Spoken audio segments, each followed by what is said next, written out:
lessons to reach the whole child. For the past 2 years, Wendy has taken it upon herself to create BOLIC's yearbook. Oh, that's like no small task. She has been a key part in planning the 6th grade Rock Fest, which is truly enjoyed by staff and students, and we know that Wendy is the shining star of our team. Congratulations. I'd like to say Just want to say thank you. I appreciate it. So, Dr. Selico visited Wendy in her classroom, and they were able to take a picture, but then we also want to make sure that she receives her Shining Star Award, and it says, in recognition of your outstanding contribution to the achievement of Cuyahoga Falls City School District students and support of Cuyahoga Falls City School District staff members. So, thank you so much. I'm going to do that, and I'm going to do this to take it home. All right? Thank you so much. I'm going to take a picture. All right.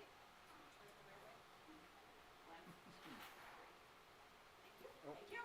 And then we want to get a picture with you as well, Mr.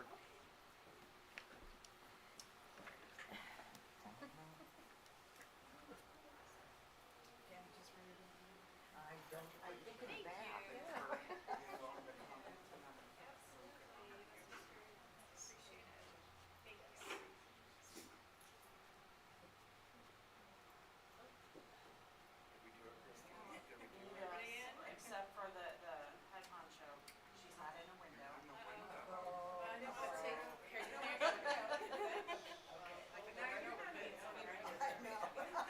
going to get a perfect score for both of them. Congratulations. Thank you, everybody. For what you do.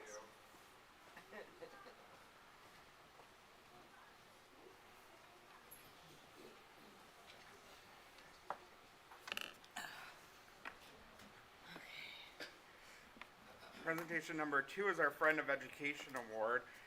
We honor our staff, we honor our students, and we also like to take a moment to honor our friends of education, people that don't work for the district, they're not students in the district, but they give back to our district in a special way. I'll invite up Dr. Selico to start the presentation. Thank you. Actually, if I might just stay here and again echo Mr. Gomez's words, how we appreciate so much our community members and our partnerships with our businesses and stakeholders. So at this time, I'm going to ask actually Mrs. Hall, who nominated our candidate this evening, our recipient, I should say, if you can please say a few words.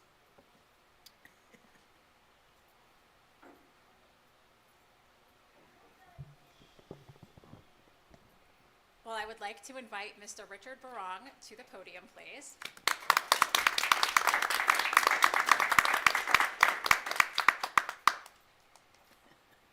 Richardson Elementary was blessed to have Mr. Richard Barong, or Mr. B as we affectionately call him, fall upon our doorstep this school year.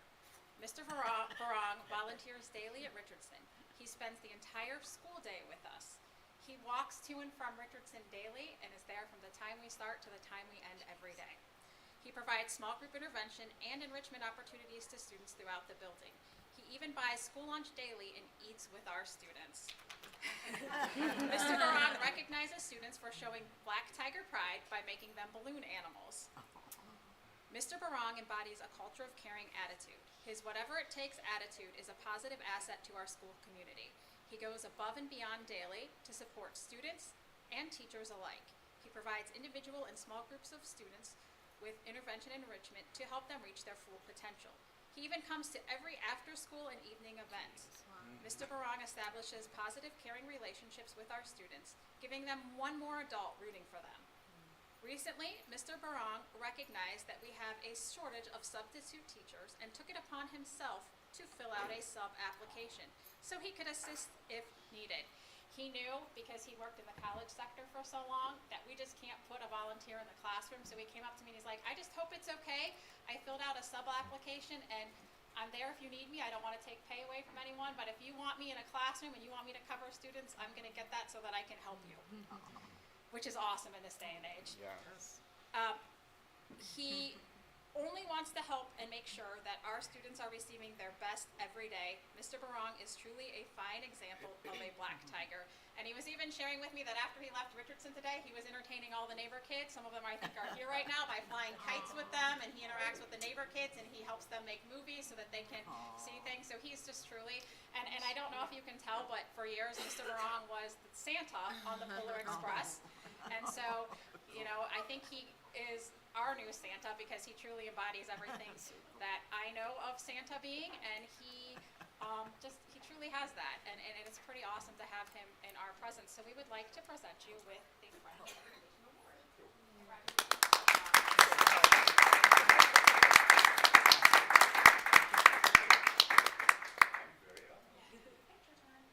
Oh.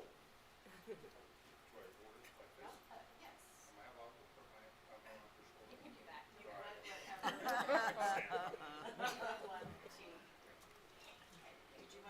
Well, does he want to say anything? I'm having the time of my life. It is, it's fun. You have to remember that I haven't been in a grade school classroom since I was grade school age. And it's very different to see what it's like from the other side of the desk. And I'm having the time of my life. It's fun. And he's doing an outstanding job. And who are the people that came to support you tonight? My absolutely wonderful neighbors. Wonderful. One of whose sons I have the pleasure of seeing during part of my day. Well, I think we should get a picture with you, and then you should get a picture with them Yes. tonight, because I think that's why you're here, really. That's so sweet. So nice of you to come. Thank you. We're gonna get a picture That's with you, but great. yeah, we gotta get a picture with them. Tell me where you want me. In the center. Front and center. I fill up a lot of the center. Of the moment. Ms. White, you can come over here.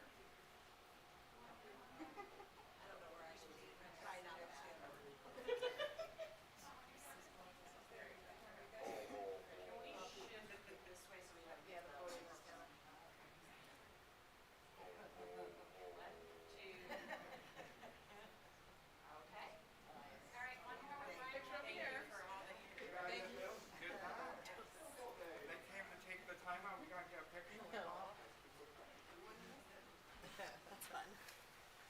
big man coming too. You want to come over here? Come on, no, wait, go. Go right, okay, come on.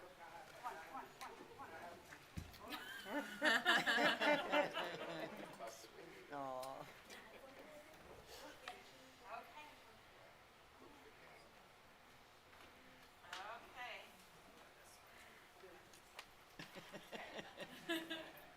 One, two, three.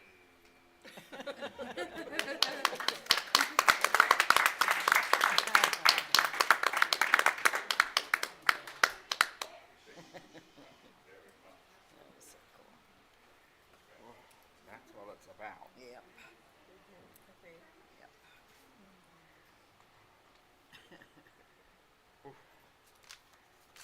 That definitely fills us all with a lot of hope in Yes. what we do every day as a Board of Education. You can't sit through something like that and not believe in who we are in Cuyahoga Falls. Presentation number 3 is the awarding of a diploma. It's recommended that the Board of Education grant Cuyahoga Falls High School diploma to the following individual who has now completed requirements stated by the state of Ohio for high school graduation. Andrew Charles Latimer. Do we have a motion? So moved. Second. Thank you. Discussion. This person was not able to be here tonight, but we always just try to do this in a special way because no matter what journey someone takes, we're always very proud of all of our graduates, no matter who they are. And we're proud that they will now and forever be an alumnus of Cuyahoga Falls High School. So congratulations to Andrew Charles Latimer.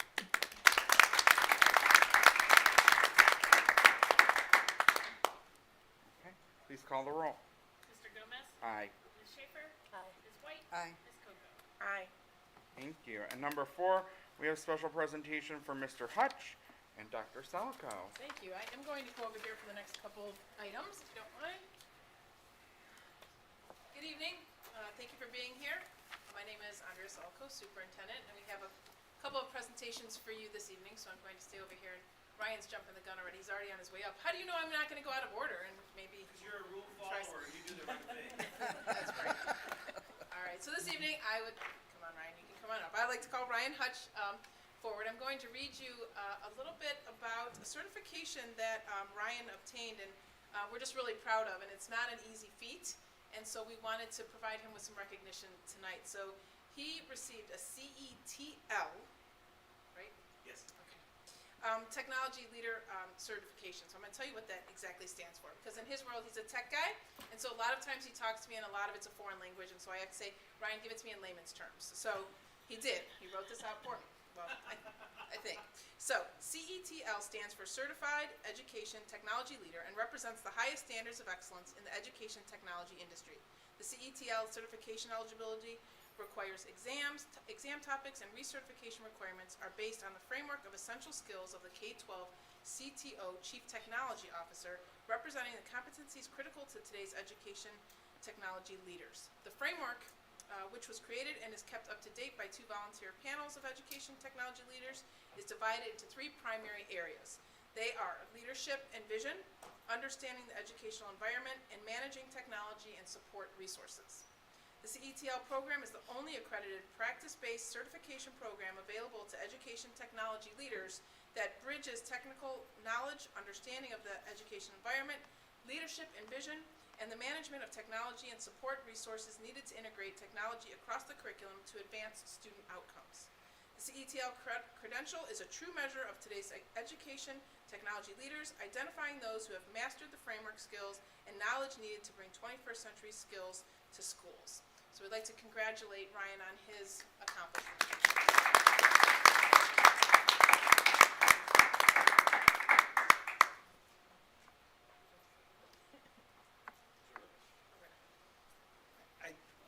Thank you, board, for this recognition. When you have people like Mr. B out there, I don't feel worthy of a recognition relative to that, but it's just my privilege and pleasure to serve this community and the school district doing what I do. I truly love coming to work every day, and I love working for people that I work with, and with a team of people that support our work. That is just fantastic. So thank you for the opportunity to pursue this certification and all the support you give for our department and our work all across the district. Thank you.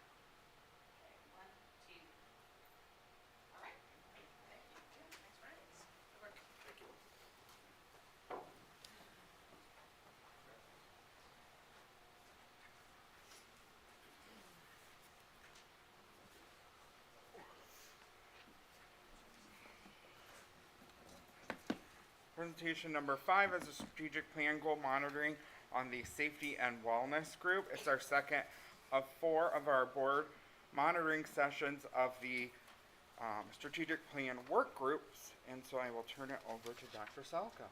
Thank you, Mr. Gomez. Again, good evening. I'm going to give a brief update on where we are. Again, as a reminder, we have 4 goal areas.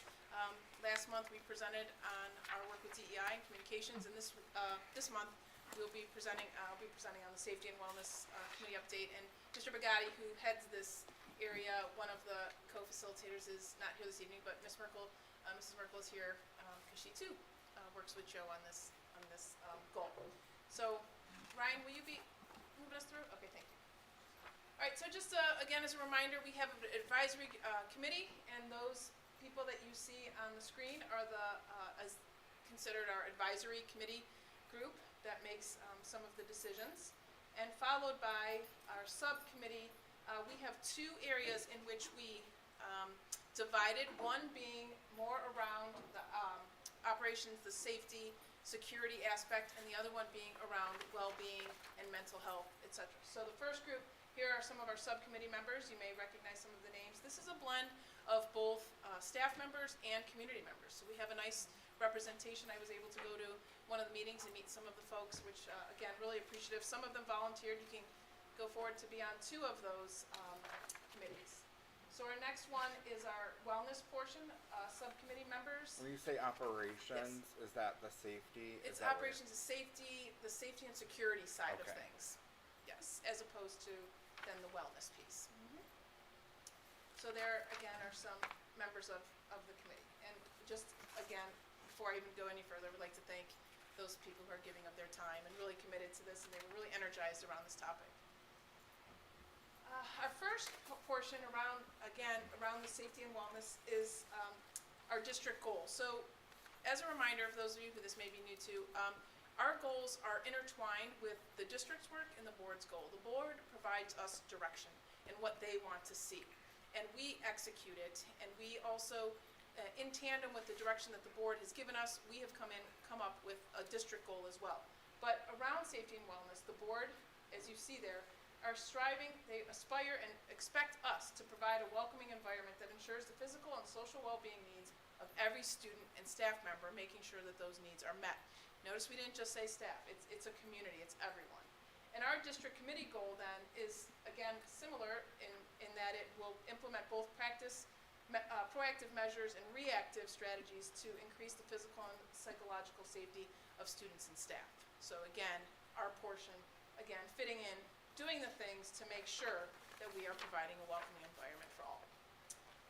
So our first goal is that the team will ensure safe and secure facilities and transportation for all students, staff, and families. Notice we put facilities and transportation. Our children spend a good portion, some of them, of their day on the school bus. And who is the first person that they see when they're getting on the bus? The bus driver. How does their day begin? Being how they're going to be greeted. So they should also feel safe driving a bus, if anyone's ever done it. I have not. But I've ridden them while students are on the bus, and it is not an easy task, and I'm very appreciative of our drivers and the difficult job that they have. But it also is a very big safety factor, because they have to deliver our children safely every day to and from school. So that's our goal, and then there are coinciding action steps, and action steps are ways in which we will accomplish our goals. So for this, I want to tell you a little bit about some of the work we've been doing, and as these presentations get farther into the year, I will have more detail to report. So this time I have a good amount of detail to share with you. So under our first action step, we have a safety security assessment of our facilities was completed, as you may recall, by the Ohio Schools Council in September of 2022.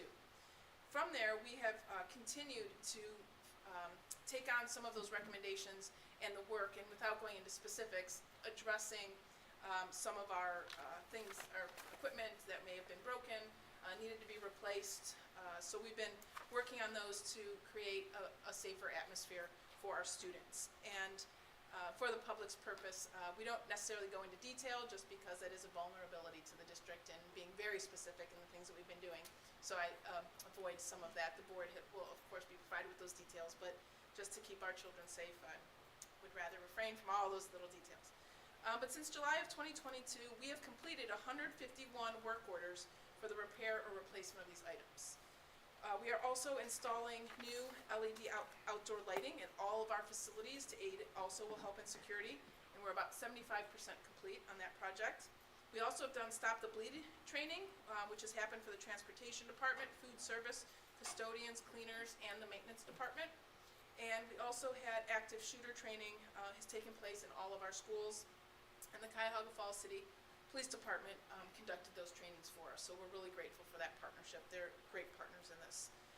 It was well received as well. I was able to go to one of those just to make sure that I was part of that and seeing what they were doing with our staff. The Board of Education also, as you know, recently approved contracts to add GPSs on all of our school buses, so that's not only great news for all of us, but for parents. That this will allow us to identify the location of each bus in case of an emergency. And also the software helps us route directions so we can go paperless, and there's also an app that parents can track their children, which as a parent would be amazing. And so those are some of the things that fall under our first action step. Our second action step, still under goal 1, we've applied for an award, we were awarded $900,000 in safety grants. And we most recently, several of us got together and wrote a couple more grants that we've recently submitted. So we're expecting to see some more money and as it relates to safety and security. There are a couple more grants that are a little farther out that I think are end of June are due. So we're working on those and meeting as a group to come up and brainstorm ideas that we can also enhance our security in-house here. And also, we're looking at, as you know, we are in the midst of, some of our PA systems have been installed and we have a couple more left to go, or are we all done? No, we haven't installed yet. Oh, those haven't been installed yet. What did we just complete? There was something, oh, the walkthroughs of the buildings. Yeah. So we had people walk through. The design process is ongoing, we have bid documents getting ready to be generated and submitted. So there was a gentleman who came and walked the halls with each one of the principals to go through and to identify all of those. That's what's completed. So every principal got a chance to speak with them and as they did their assessment. And we have the vape detectors, we just did that. We did add vape detectors, which I just got some really good feedback from a high school teacher I was talking to, and they love them. I'm not sure about our administration who's getting those constant texts, but they're working quite well. We're having some good results. We're piloting a little bit, so we have vape detectors that are also assisting with our safety, so thank you, Mr. Gomez, for that. So again, the BCL is a consultant that I was referring to earlier on the project, and they did the walkthrough, and again, noting the concerns in each one of our buildings.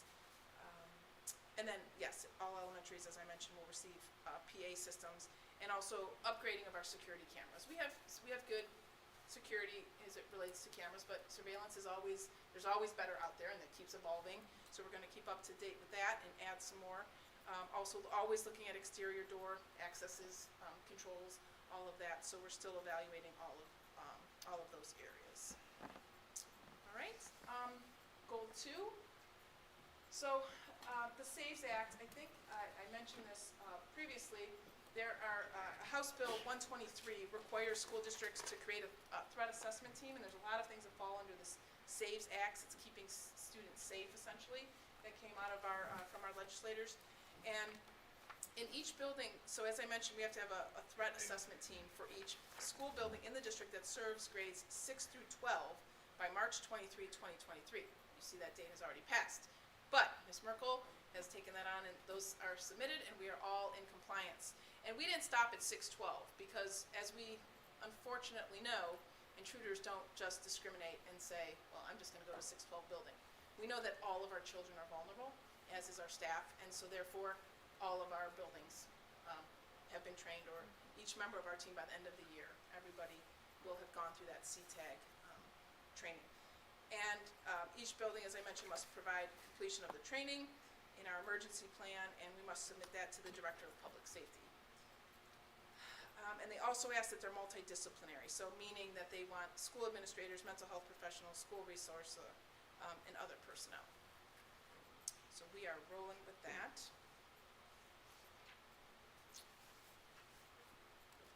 Okay. And furthermore, with that, the threat assessment teams, as I mentioned, we included our K through 12, but we also have the training that I'm referring to is called CTAG. So it's Comprehensive School Threat Assessment Guidelines, are what we have to follow, and it's designed, again, as I mentioned, for the multidisciplinary school-based teams that receive and respond to reported threats of violence in our school buildings. It's gold standard for school threat assessment, and no other model of threat assessment has demonstrated effectiveness in controlled studies and published in peer-reviewed journals. So we know that this has proven to be a really effective process and training. And then, as I mentioned, our principals and staff, and I also asked that central office members be trained in this as well. So we didn't stop at the school there. What I'd like to pause and point out to you, you have a handout that is the threat assessment and response protocol. Again, I turn to Ms. Merkel for her work on this, that we put together. There are certainly models in which to refer to, but in our training, when we went through this training, these are some of the things that we had to do. So, in other words, identifying, right, there's a threat that's reported, so we have to evaluate that threat, and then how do we determine if it's the level of threat that's out there, and so we go through this process. There were lots of questions and checklists and things and ways to assess the threat, and then how we respond to it. So there's a flow chart there, and just wanted you to have time, certainly don't expect you to look through it now, but just so you have a copy so you can see what we are doing when there are various threats in the building. All right, next, goal 3. So again, more around the SAVES X requirements, but now looking at the culture and climate programming piece of it. So House Bill 123 also requires that at least 1 hour of evidence-based suicide awareness and prevention, violence prevention, and social inclusion programs for all students every school year in grades 6 through 12 are being done. And so we certainly are working on that with our, with not only Ms. Merkel, but our curriculum team, in ensuring that we are making sure that our students are getting the appropriate training and classes that they need. And not only required, but also good ones to have for our students. Next, our next action step for goal 3, our first one I should say. This goal will be a priority for us this spring. We already have our Sources of Strength program that we saw honored last night in place at the high school, as well as Signs of Suicide in grades 6 through 12, and both are ODE approved programs. We will continue to work with our community partners, including Greenleaf Family Center, to identify ways to enhance programming already in place and ensure compliance with House Bill 123 requirements. And the team has also engaged our school counseling department in this discussion. So again, these things are already in motion, and you, as for the public too, if I know you can't see that, but the red, yellow, green indicates where we are in each one of these goals. So green is completed, yellow in motion, red we haven't started yet. But this is how we track our progress to hold ourselves accountable to ensure that we're meeting our goals and action steps. So next steps, as far as we move along, what we'll be doing. So we're going to continue to integrate our faculty and community volunteers into our committee's goals and action steps. So again, as a reminder, they come to our meetings not just to sit and get, but to participate and to engage and be active participants and members of those groups. So we want to gather their feedback about our current goals and action steps that you saw here, and noting that they could be tweaked or changed based on the feedback from our community members and other members of the committee. And we also will continue implementation of the district safety assessment recommendations to enhance our physical safety, and those are the ways in which we'll spend that near $1 million and the other funds that we are looking to receive. We'll also ensure implementation, as I had mentioned, the threat assessment, the CTAG trainings and threat assessments, and then also make recommendations for culture and climate programming for our school year 23-24. So they've been busy. They've been a busy group, and there's a lot to this goal. I mean, because you're not looking at just physical safety of students, but certainly the emotional well-being of our students. So it's kind of separated into 2 groups, but they do jointly work together as well. And as I said, there are members that overlap in 2 groups. So appreciate the work of the subcommittee. Holly's played a really big role in organizing and doing this work, so appreciative to her as well as Mr. Bagatti. So I will entertain any questions, and Holly's here too to help me out. She's also very knowledgeable.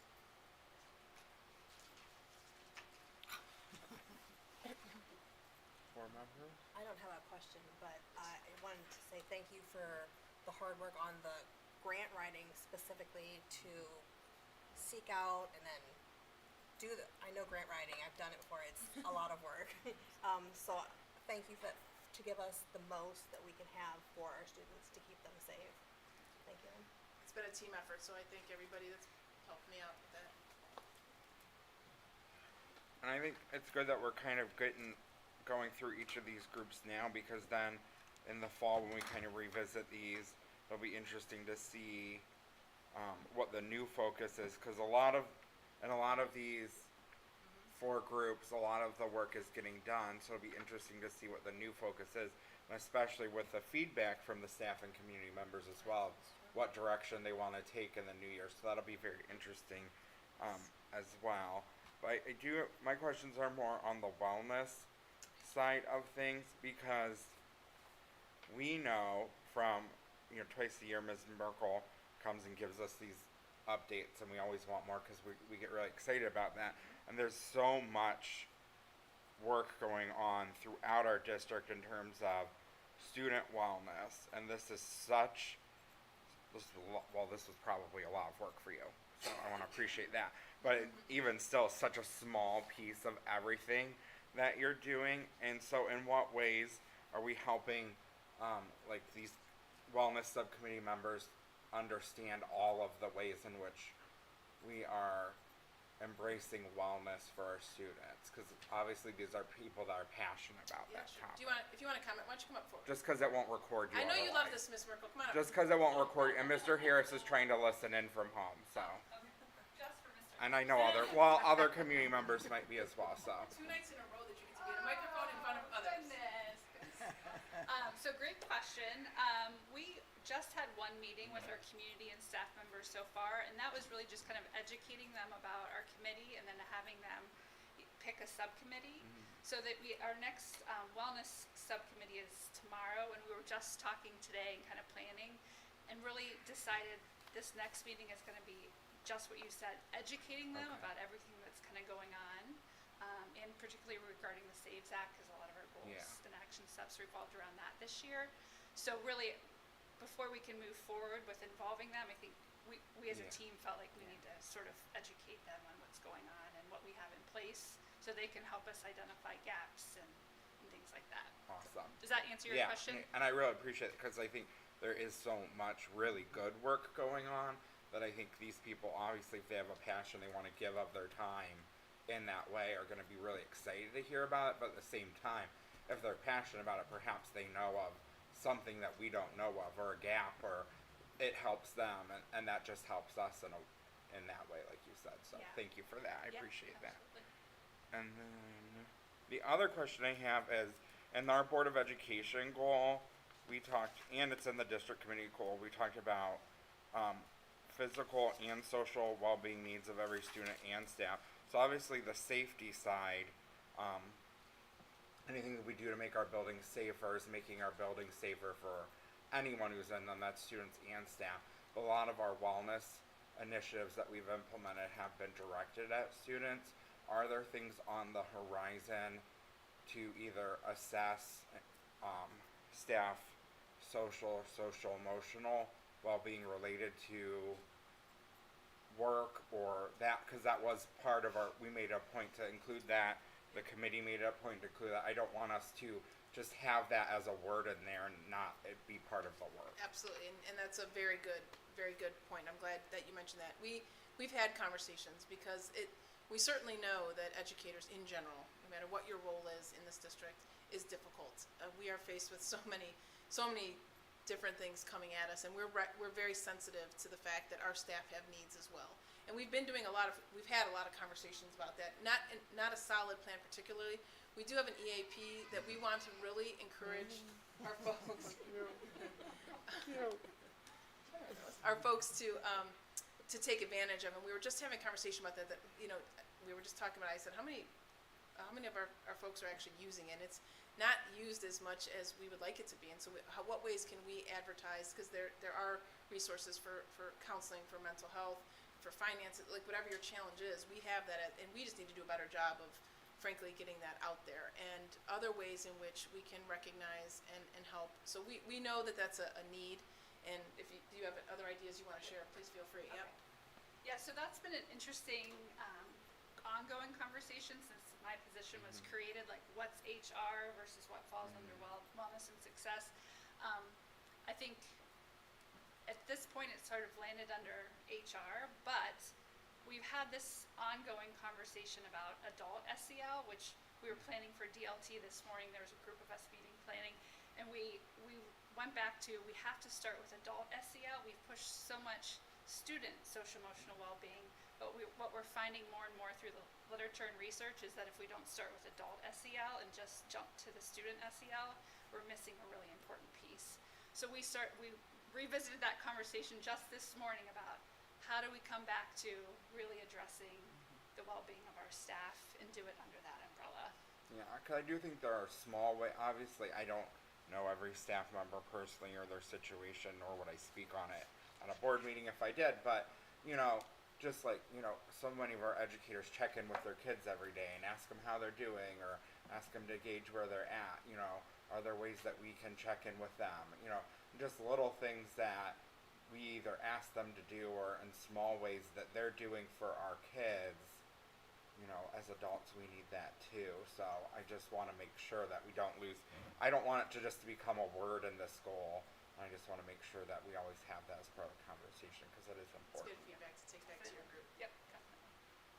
It's hard. It I'm not- is, yep, I mean, but it's so we've important. struggled with it as a board as well, Yeah. of what's the appropriate path in that as well, because we don't want to overstep and say that this is the, if we do this, every staff member is, well, you know, if we give everybody, you know, a coupon, that's gonna make everybody's day better, like you know, that, these little things are maybe tokens of appreciation, but that doesn't make one's mental health better if someone's struggling in some other way.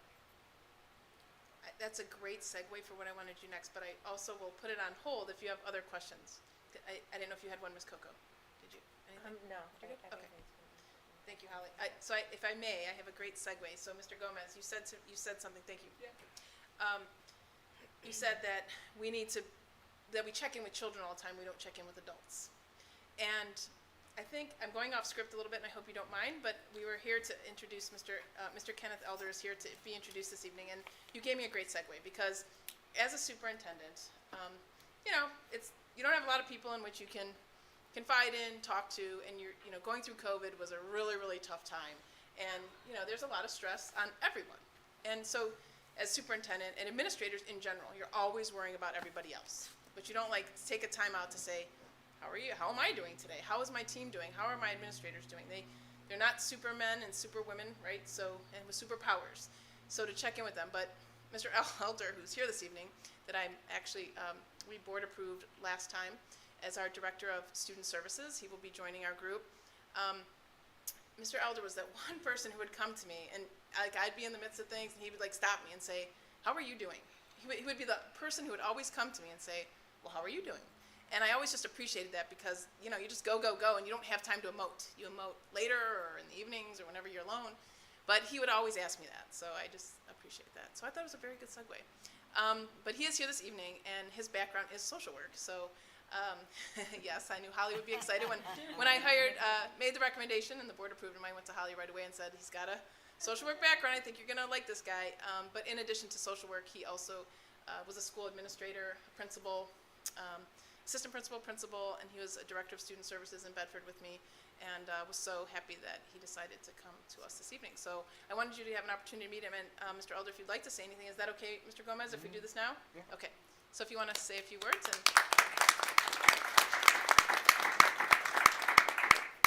One of the things you get used to is being put on the spot. So, but, thank you. Thank you, everybody. Thank you, Mr. President, Mr. Vice President, board members, staff here, the folks here. I am Kenneth Elder. And I say that because that means a lot. My mother named me because she believed that I was going to be a doctor. I'm not quite there yet. But she wanted me to be a professional. And so the things that I've done in my career have been really about helping folks. And so Dr. Silico saying that about me asking her how she was doing, I think that's important. Holly, one of the things that you said is that SEL starts with the adults. And you didn't see me, but I put a thumbs up. Absolutely. If you look at it, and I think you said it earlier, that some of our kids, the first person they see is the bus driver, right? And I saw in your strategic plan that you did some CPI training for your transportation and your food services. Our kids are going to see, you know, all sorts of adults, all sorts of people, and making sure that those individuals are equipped, not just by knowledge, but physically and emotionally to help support the needs of the students will really drive how those students react and respond. We can all think of a time where we had somebody in our life that made an influence on us just by caring about who we were as a person and helping us grow in that fashion. So in my time as Director of Student Services, most recently I'm the Compliance Officer in Cleveland Heights University Heights School District. For me, it really is all about trying to make sure that we provide a supportive, nurturing, healthy place for kids to grow. And in order to do that, you have to have the same for the adults that are responsible for taking care of them. So if we don't do for ourselves, we're going to have a problem being able to do that for our students. So I think hearing how this plan has evolved reminds me of the things that I got into education for and why I feel so passionate about working with kids. So I'm definitely excited to be here. There is a lot that I will have to learn. My hope is to get an opportunity to meet all of you and have a conversation about what it is that you feel like, the Student Services Department needs, or the direction that you feel like it should go based on, your experience here as a board. So, and the same goes for the community and the staff that are here. So, so I thank all of you, Dr. Selico. I thank you for the opportunity. And to be completely honest, she also reaches out to me asking how I'm doing as well. So it goes both ways. So thank you.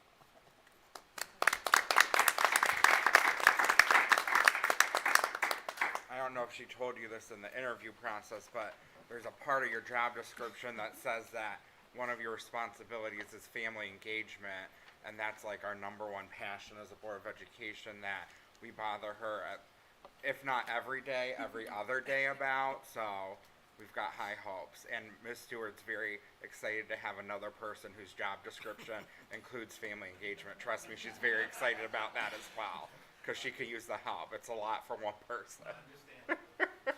So we've got high hopes in that area as well. Thank you. Okay. We'll move on to presentation number 6. It's our school meals plan. We're gonna tri-team this. It's myself, Dr. Selico, and Ms. Stoikoi.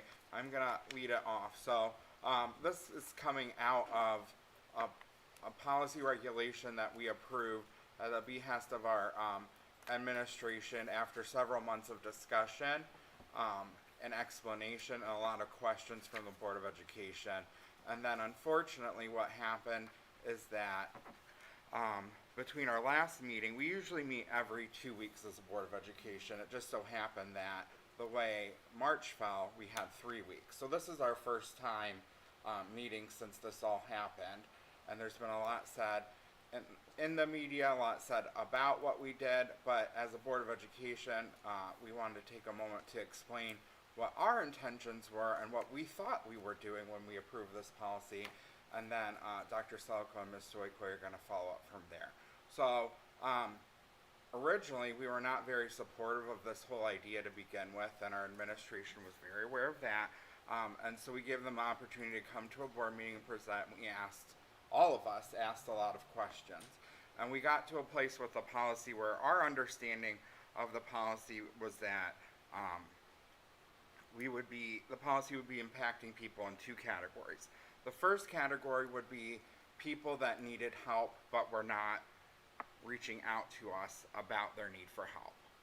And that's very important to us as a Board of Education, because we live in our community as a Board of Education, and we know that we have a community that is too proud to ask for help when they need it. And we can say that because I know everyone on this Board of Education, including myself, has been in a position at one point or another in their life where we have all been too proud to ask for help when we should have and when we needed it. And that's just the truth. And so when we speak for our community, being a community that's too proud to ask for help sometimes, it's just a reality that we can all relate to and we can speak to from the heart. And so the situation that we are facing is that we know some of our families that were having struggles paying for their meals were families that were on reduced or just barely off that reduced cap. And we were really concerned about those families, but our understanding of what this policy would do is it would allow them to have that conversation with someone that we hope they trusted, which would be their building principal, people that we as a board believe that they have more of a relationship with, and maybe somebody from central office, to have that conversation so that we could help them get the help they need and continue to get those meals for their kids. And we were not going to cut those people off. Never ever was our intention. And most importantly, as we talk about the many wellness initiatives we have, those families, if they're struggling to pay that reduced lunch, there are other struggles that they're facing, And the reality is, with the wonderful work that we have with our Success and Wellness Department, we have a lot of resources that we have that those people might not know about, that now we had an opportunity to connect them to really not just continue to feed their kids, but to help connect them to other resources that they needed. So that was category number one, was to help people in need. That was our number one intention. The other category was, and this has been a long-standing issue in our district as well, is that we have families that are unwilling to pay for their meals, and based on a lot of work that our administration has done, they've been able to assess that those families do have the funds to pay for meals and are intentionally choosing to not pay for those meals. And this is a long-standing issue that food service and our treasurer's office has worked on as well. And so this was to force those families to have that conversation because they're refusing any communications as well with us. And so, again, goal, not to cut those people off, but to force them to have the conversation, because we've been able to assess that there's this small group of people that are intentionally choosing not to pay for meals that have the ability to do so. And unfortunately, that's harming other people in need, because we're taking funds to pay for those meals and take funds away from other initiatives and programs to support other things in our district.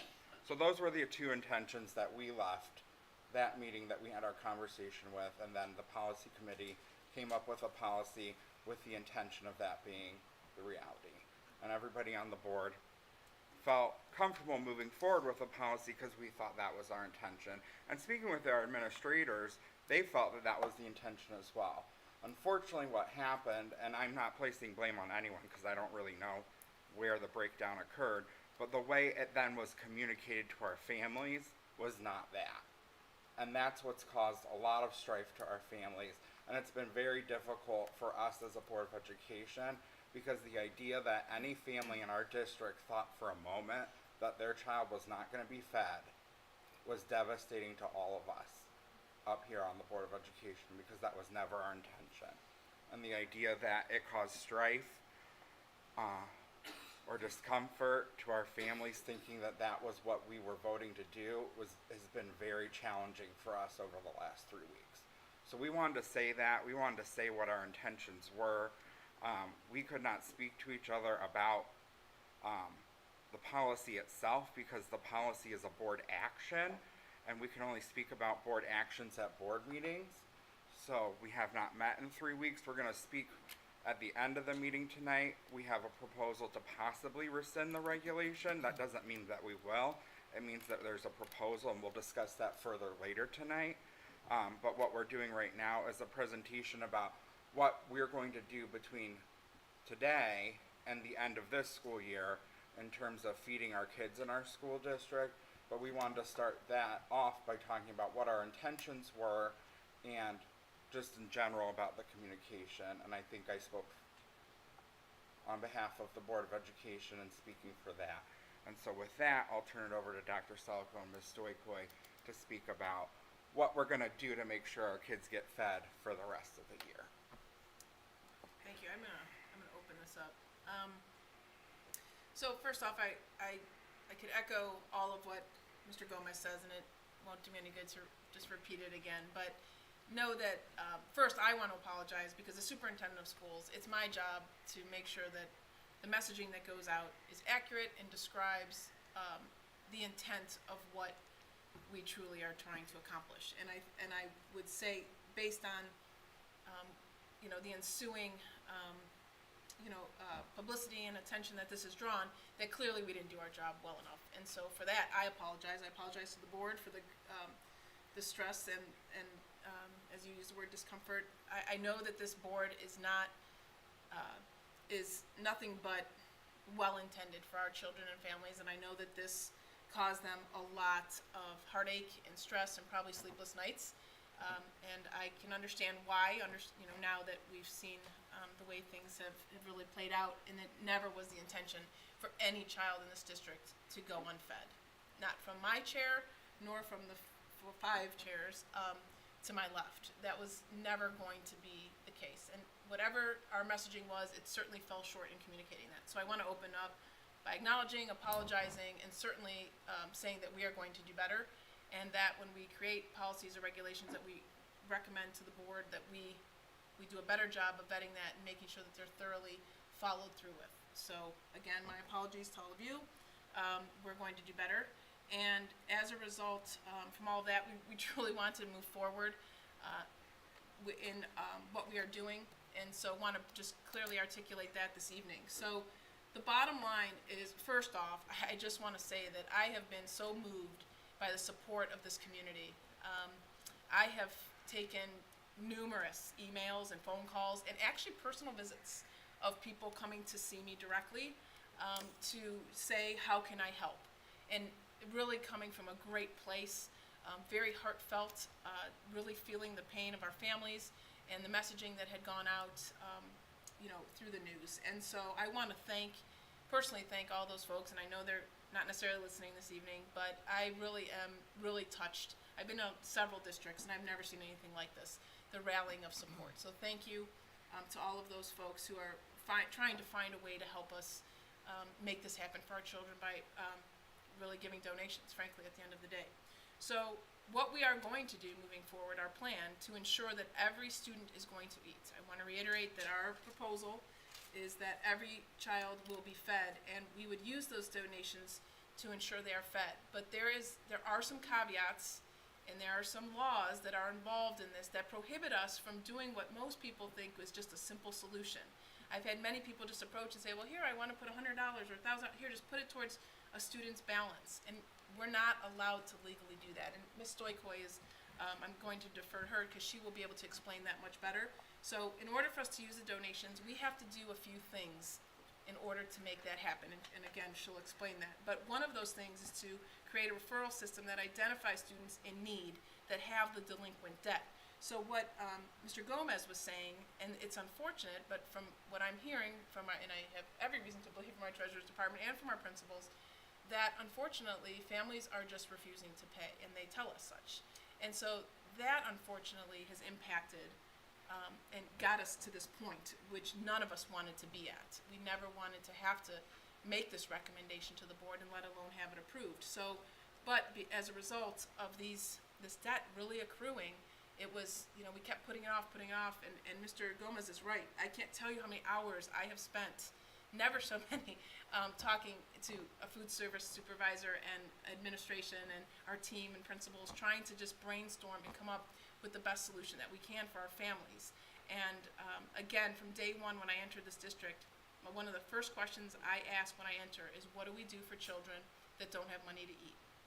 And if the answer is anything other than feed them, not feed them, we're gonna have a conversation, because we have to make sure that our students are fed. And I went to the board at the beginning and said, well, how do you feel about this? Because children need to eat. And every single one of them, I know, supports that notion. So we can't go back in time. All we can do is move forward, and all I can say is assure everyone this evening that our children will be fed based on this model, and there are a few things that we're going to have to implement, and we are committed to that. I'm going to refer to Ms. Merkel again, because I've asked her to create a referral system for identifying those students in need. So with that, I'm going to turn it over to Ms. Stoikoy, who will talk to you a little bit further. And I say that, and then I'm going to jump in again. I'm sorry. The one thing I forgot to mention that we did, because this was becoming so complicated and trying to sort through all this legalese about what we can and can't do, we did solicit the opinion of our attorneys too, to make sure that I said to him, tell me what we can do to ensure that every child is fed, and we do so legally. And so that is where we're at today. And so I'm going to turn to my partner here, Ms. Stoikoy. So thank you. And so there are two things I want to kind of reiterate. One would be what Mr. Gomez said, kind of about the two camps of students, the ones in need and then those that are have been refusing to pay. And that's important. And Dr. Selico always calls me Debbie Downer, because I'm always like, well, we can't do that. No, we can't do it that way. And she does not like that sometimes. And so that is what she refers to me as. So you can go to the next slide. Who's over doing it? Yeah.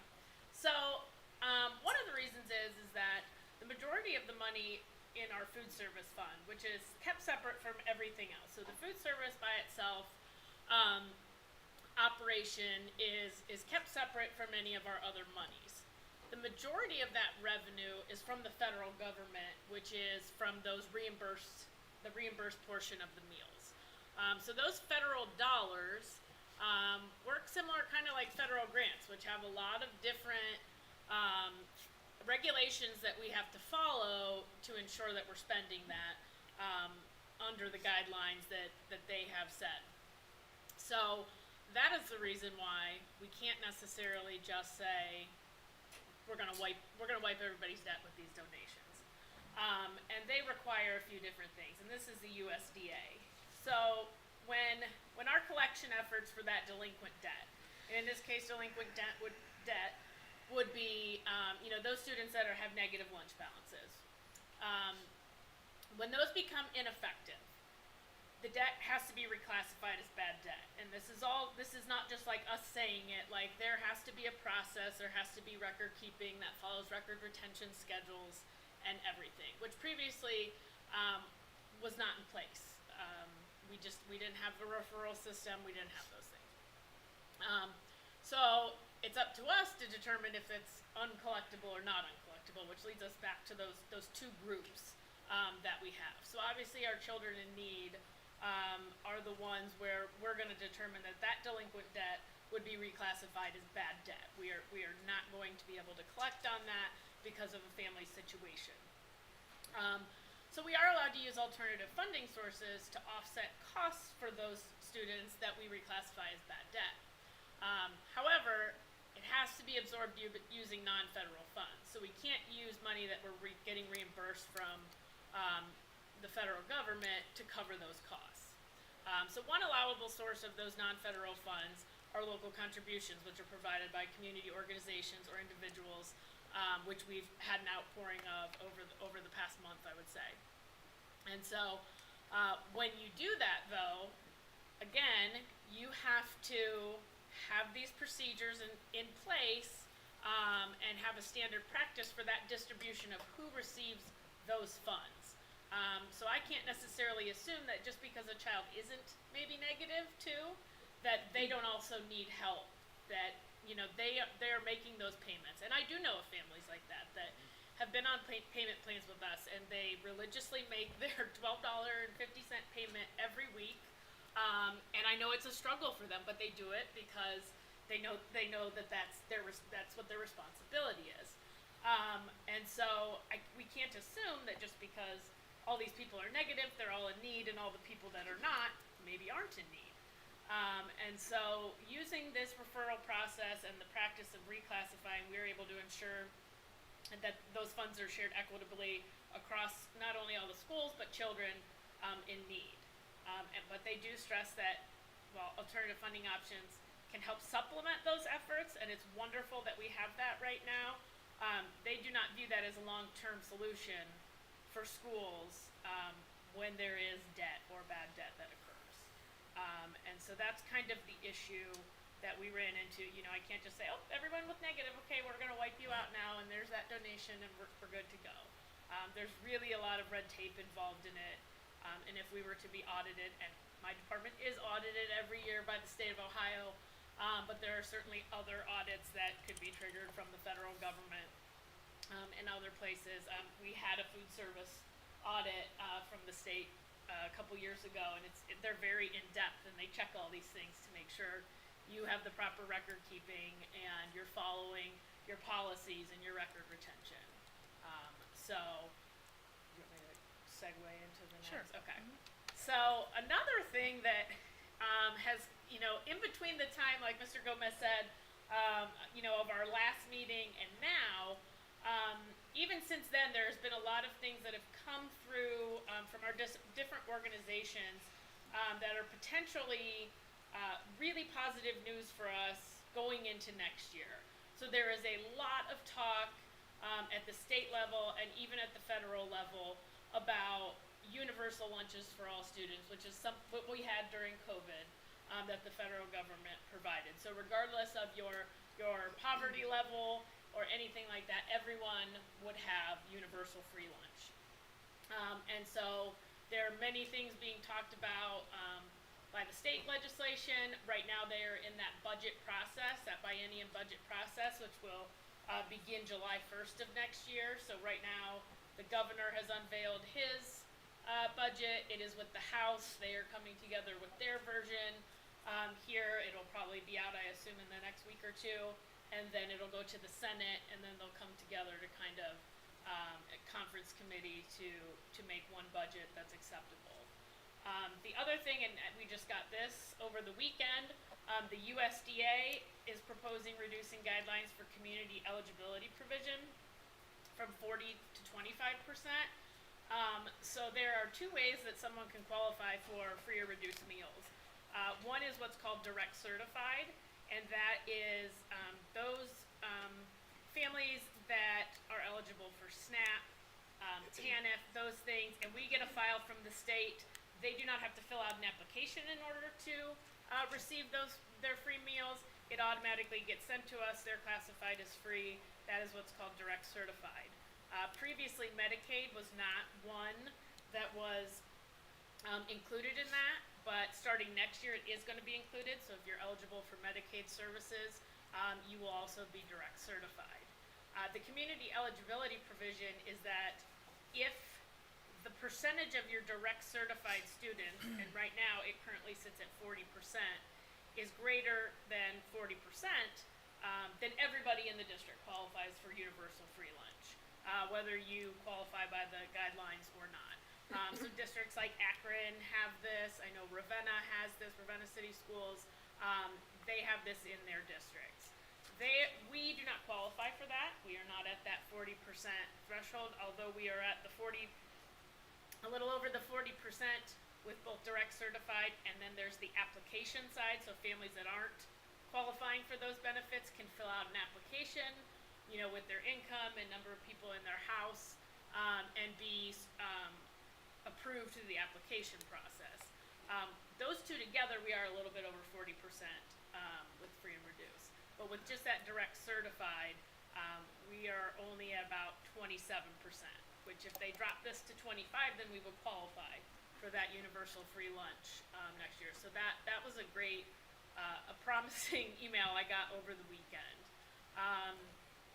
So the Ohio State Board of Education has introduced a resolution to use some of that American Rescue Plan Act, which is also referred to here as ESSER, funds to provide universal free breakfast and lunch, and both the Hunger Free School Coalition and the Children's Defense Fund of Ohio.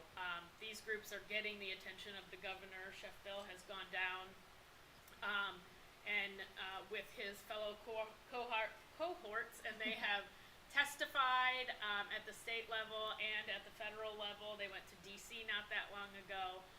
So these groups are definitely getting the attention of these people that make these decisions that could really impact us. So all this is on the table. None of it other than the fact that Medicaid will be part of direct certification next year. That is a guarantee. Everything else is just in proposal states right now, a proposal state. So the USDA has actually, they have published that reducing the guidelines for community eligibility provision, and they are seeking comment right now. And anyone can go comment and what they think of this proposal. So the more people that go out and comment on that and say they're in favor of that will certainly help. I think I can't remember exactly how long it's open for. I want to say beginning of May. Oh, Chef Bill knows. 26 days. Okay, 26 days. So get out there and comment away. So there's a lot of great possibilities that this will not hopefully be an issue for us at all next year. Even this even this referral process. I mean, that's what we're going to do. If none of this comes to fruition, but we're really hopeful that something here will help us get back to that universal free lunch for the students of this district. Students everywhere, right? And yeah. board members? Could we get a direct link and, like, I could, A direct like, link, po- did you say? yeah, the direct link to click to write comments, Yeah, and then would it be okay to post that, like, on my Facebook page and then ask people to make comment as Yeah, it pertains to their circumstances? I'll get it to all of you.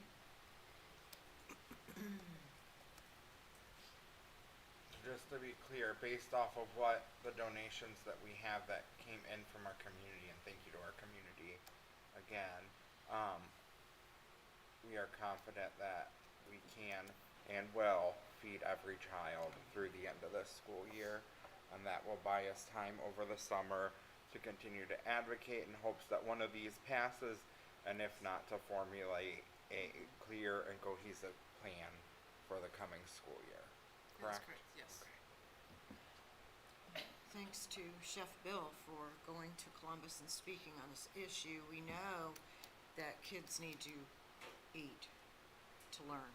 It's so important. So hopefully some of these measures will pass. We've already kind of had a trial run for universal free lunch during the COVID time. Yes. We've seen the benefits of it. Every student gets fed, you Yes. know. I get on my soapbox quite often about the fact that they discontinued that, of anything that they put additional money towards during the pandemic. That was one that to me was a no-brainer to keep Yeah. around and work into the budget, and I comment quite often about how irritated it makes me that you know, they kind of went back to status quo of what it was pre-pandemic. Because that threshold's low. I mean, well, not low, it's high Right, actually. right. Is what I meant for families to qualify for those things. So, yeah, and every child deserves breakfast and lunch. And so they can learn. That's what it's all about. Thank you. Thank you, Chef Bill, too. Well, Kay Johnson said, if the governor says you can be at 400% of the poverty level to get a school voucher, why can't you be at Right. 400% of the poverty level to get free That's right. lunch? That's right. So, Something pretty that good comment was argument. sent to the governor's office. Tracy Richardson didn't rebut her on that one when she testified, just saying. But fortunately, our representative, State Rep Weinstein, is one of the leading voices on Yes. advocating for free lunch, and he's been really great at keeping us updated on the work.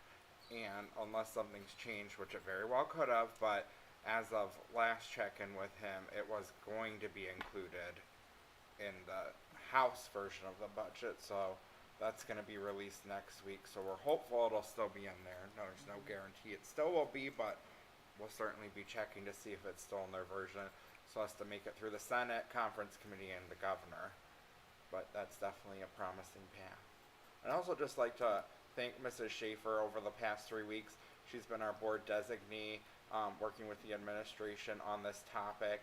We're fortunate she just happens to be a registered dietitian and have a lot of knowledge about this topic. So our thanks to Mrs. Schaefer for stepping up on behalf of the board and representing us at a lot of meetings on this topic with our administration. We appreciate the extra time and effort you put in and the expertise that you bring to this topic. Thank you, and thank you for including me in the discussions with administration. Thank you. I have one question between now and the end of the year. When we had passed that resolution with the, as Mr. Gomez had stated, one of the reasons that we wanted that physical human contact with the students that had accrued debt was to identify the other needs that they may have and to be able to connect them with other resources. So are we ensuring that that is still going to continue to take place specifically through the end of the year as families go into the summer and may really need those resources then even more so than during the school year? So, I think, I can answer that. Twofold, one, with this referral process, we will be able to identify who those students are and make those connections. And we will still be doing the all calls and the weekly emails that let people know if they are in the negative, you know, all of that. So that will continue to happen. They will keep getting communication if their lunch balance is in the negative. And I should have said this earlier. So, many people don't realize this too, but in pay schools, and if you're not familiar, you can go out to our website and figure out how to sign up. It is where you can pay for school fees and where you can put money on for kids' lunch accounts. You can set up each of your children or your child that if they dip below a certain threshold, so for my kids, if they go below $5, it automatically replenishes a certain dollar amount, whatever I set it to. So I don't ever, because I could see if I didn't have that, I would probably I would just lose track of it. And so what happens is every time it gets replenished, I get an email that says, Tenley's account has been replenished, and usually if it's been pretty short time in between those emails, I go out and look and see that they buy ice cream every day, but and then we have to have a conversation. But I get notification that, hey, their lunch balance was low and this happened. Then you never have to remember to go in. I don't get in it, other than when I set that up originally and when I pay for their fees each year, once a year. It's an automatic thing. Most people don't know that exists, that you can do that. And it makes it really easy, because I know there's a lot of people that it's just like, oh, yeah, I need to get to that. I forgot, and their kids are maybe $5 in the negative or 10, and it's like, oh shoot, I forgot. People are busy and it happens, and so that is definitely something that people should look into, for sure. But we can certainly walk anybody through that process of getting set up on pay schools. There's some guides on our website about how to get an account if you don't have an account. And so if those people are in the system for pay schools, they will get the emails from us through there that let everybody know. All calls will still go out, so we'll continue a lot of the things that we've been doing in addition now to the referral process. So the calls, the personal calls that, like Rosalie, we said from the principal, those will not be happening at all? Am I correct, or is that part of the referral process now to identify students? Well, go ahead. Okay. So we're still working through that, because we don't know what that process is going to be just yet. So right now we're going to forego things, knowing that really soon we're going to have a referral process here. We have to decide if this does get rescinded this evening, then all those steps, I don't know that we would go through all those motions with all that time being spent if we're going to feed them. But I do believe also that there should be some contact with parents to let them know, and to identify who really is needed. I mean, and again, I've said a couple times, I'll say it again, that we strongly encourage, people to reach out, and I know that that's difficult. As you've shared, we've all been at points in our lives that it's hard to ask for help, and it's harder for others, some more than others, and I think it comes down to building those relationships with our families for them to feel comfortable to speak to us. And so I keep encouraging our principals and team to please be understanding and sensitive and build those relationships with our parents so they do feel comfortable coming to us to ask for help. Because if they need help, we are going to help them. I know that's difficult, but we will be as respectful and sensitive to that information and as private and confidential as we can. Because at the end of the day, the important part is feeding these children. And so we want to work with families and partner with them to get them the help that they need. Can I just maybe throw out a suggestion as far as Sure. the referral process to include our cafeteria workers as being somebody that could maybe not help with the referral, but if some way that they know that they can bring a student, say, hey, I've noticed this student, because kids talk in the lunch line and they talk to and they're That's a good very point. comfortable with, so when they're coming through and they're saying, hey, do you know you have a negative balance? A lot of times the students will either say, oh, I don't have any money, my parents said we don't have money to put on it, Right. or they're gonna say, my parents said, we're not paying. Yep. They're talking, and they're Absolutely. talking a lot of time to the It's a cafeteria good point, and ladies. yes, So, very well. Yes. Very And well noted. not just ladies. And I think, we're gonna get to the discussion about whether or not we rescind later in the agenda, but even if we do, certainly, the principals report to Dr. Selico, and she could still have that as an expectation that she gives to them, that they make, we still certainly have the list of the people that are, frequently getting these phone calls, and we know what buildings they're from, so that could certainly still be an expectation that Dr. Selico could have of the principals, that between now and the end of the year, maybe make a personal contact to them, because obviously, for whatever reason, we don't know, they've been struggling all year, and even if this late in the game, let's figure out what's going on, so that we don't have another year of them struggling. And That's a great idea, Ms. Coco. Yeah. part of it is, when I say that, like, all those steps, those robocalls, I don't know that they're that effective. So rather than repeatedly, my phone goes off 7 times in an evening, as does some of yours. Yes. More so that just that personal touch, it doesn't have to be 6 times, because people are frankly just not, they're ignoring those calls, and I get it, because I get many of them myself. So someone reaching out and making that personal connection, I think, is always beneficial. Okay. Move to item E, Treasurer CFO's business consent agenda, Ms. Stoikoi. Thank you. I'd like to recommend that the Board of Education approve all items in the treasurer's consent agenda. So moved. Second. Any discussion? Just continuing with the donation theme, there are, some on here, some of those are ones we have spoken about, to our, food service department.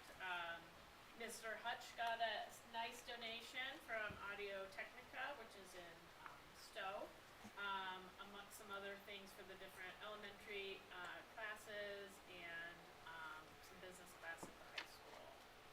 So we are always appreciative, even so, in the last few weeks, to be able to implement some of these things going forward for our students. Please call the roll. Ms. Schaefer? Aye. Ms. White? Aye. Ms. Coco? Aye. Mr. Gomez? Aye. Thank you. Item F, Treasurer CFO's business, Ms. Stoikoi, any Yes. comments? I will be gone the majority of next week at our annual conference for OASBO, so, I am hoping to come back next board meeting with hopefully even more positive information. I'm hoping to hear some updates, especially, if the House unveils what their version is here. We should get some good updates from our legislative liaisons. I mentioned before, I will be presenting, in regards to, everyone's favorite topic, construction finance. And kind of, we're not alone in the fact that a lot of districts, had, envisioned their projects, and they envisioned them at a much lower cost, than what is happening to them today, and kind of just ways, districts can, either be more cost effective, or go forward with things like a COPS issue. So I will be presenting, with RBC, and Kent Cashel, who we work with for our bonds, and I believe that's on Wednesday. And then I will be, zooming into the construction meeting on, Thursday evening, to kind of discuss, more construction finance with the, with the team. So, I am looking forward to it. Will you send us a copy of that, what you're presenting on Wednesday? Because I think it's always helpful Yeah, as board members when you see what other people are doing, and it gives you that perspective, because you get so focused on the struggle you're dealing with, because that's our job as Yep. this district. But sometimes it's helpful to see what other people did and their similar struggles. So I think we'd appreciate just Yep. getting a copy of that. But I do appreciate you zooming in on Thursday, because I know people, we don't want to have to be the ones to explain how you finance all of that and go before, was it Standard & Poor's? And defended for a bond rating and all of that. If I really had to, I could do a bad job of it, but I appreciate that you'll be zooming in to do a good job of it. So thank you for that. Item G, Superintendent CEO's business consent agenda, Dr. Selico. Thank you, Mr. Gomez. It is recommended that the Board of Education approve all items listed in the superintendent's consent agenda. So moved. Second. Discussion? If I may, just a couple comments. Going down the list, job descriptions, just to let you know that those are, many of those are just being formatted. We're trying to come up with a process that they all align and that they're all formatted. And so these were some stragglers that Mrs. McClure identified as just making sure that they are formatted correctly. So revisions, and then the addition of, for your consideration, we are still working with the union in discussions, but wanted to get something out there for the board to consider with the study hall, or I'm sorry, the hallway monitor security position at the high school that we had talked about adding 4 additional members to the high school to aid in supervision generally overall. So those are to be noted, and then we have our social studies textbook contracts that we heard the presentation on, and just switching over to Justin's for our yearbook. Looking forward to that. I know our students are excited about that. Board members? Just that I'm very excited for our students to get new social studies material, textbooks. I would echo the comments. Very excited anytime we can adopt new curriculum and new resources for our educators. I'm really excited about that. I also wanted to comment on the MOU with OPSI about the registered behavior technician. I believe they took these training courses throughout the year, and then now we're paying for them to be able to take this test so that they can be registered behavior technicians. We just happen to have a bunch of them OPSI members here tonight. I appreciate the work that they did in doing that extra work and getting that extra certification. We thank them for doing that, and I'm happy that we were able to do that, and thank you to all of you who did that. Okay. Please call the roll. Mrs. Schaefer? Aye. Ms. White? Aye. Ms. Coco? Aye. Mr. Gomez? Aye. Item H, Superintendent CEO's business. Dr. Salko, your comments. Thank you. Just a number of thank yous and pointing out some things. I know some of you may be mentioning this, but one, just want to welcome Mr. Elder again to the team. So happy to have you. Also, we have coming up this weekend, a busy weekend. So we have the play, Shrek, and they're, oh my gosh, if you walk by, like every time I walk by in the high school, I stop in the stage and someone's in there, and their scenery is amazing, and I just keep talking to them and complimenting them. So that's really exciting. That'll be this weekend, so I encourage people to attend. I also will be at the night at the races on Friday night for our boosters, the athletics. And I want to thank anyone who was able to attend or listen to the State of the Schools address, and board, thank you for being there and showing your support. Also, want to thank the city. I took my little ones to the city egg hunt. We went to Richardson. I know it was throughout the whole district, or throughout the whole city, which is a lot of work, but they had fun, so I appreciate being part of that. Also have coming up, we also were at the 6th District Compact, so congratulations to a couple of our staff members that were awarded the CARE Awards, so that was a nice dinner as well. And then coming up, I have the Art Walk is on the 19th. We had some nice coverage on that in the media as well, so it was a nice article promoting that, and I will be there that evening at Metropolis Popcorn with the mayor from 5 to 6 serving, so I got to see that first. And then secondly, I will be presenting for Miss Leslie, who asked me to come speak at the Democratic Club that evening. I think I'll be coming over there after I'm done serving popcorn. And lastly, just want to mention that our soups troops are working on our final service learning project. We are going to be pairing with a kindergarten class. They had a debate, my students, of where they went to elementary school, who went to which one, the most went to Richardson is how it ended up being. So we picked Richardson. We'll be pairing with 2 kindergarten classes and preparing kind of a field day little experience for them. My students really enjoyed working with the little ones, so they want back at it. So that will be our next project near the end of April.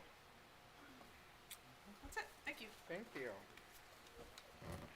Item I is board business. Up first is policy first reads. We have policies up for first reads. You want a tag team, Kevin? I I gave you my explainer. you know what, I forgot. I'm Okay. so sorry. There weren't a lot of changes, really. I mean, there were some, but there weren't that Most of many. these were pretty small Right, changes. right. The two notable ones, I would say, is notification of meetings. That has a bigger change, so I would read that one.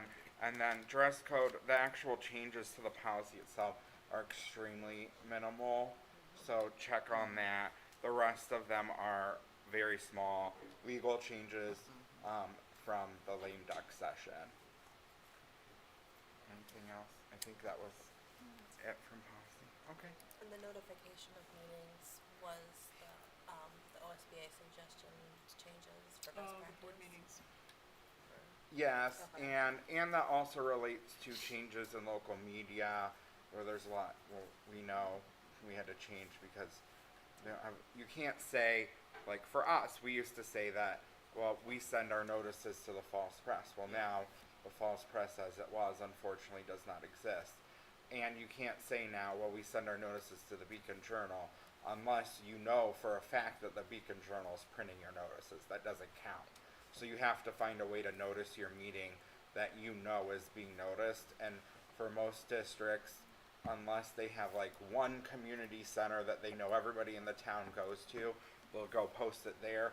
For a lot of other districts, they're just putting it on our website. We felt for us, with how our community is kind of spread out, posting in just one place Agreed. is probably not fair, so putting it on our website would probably be the best way to do it.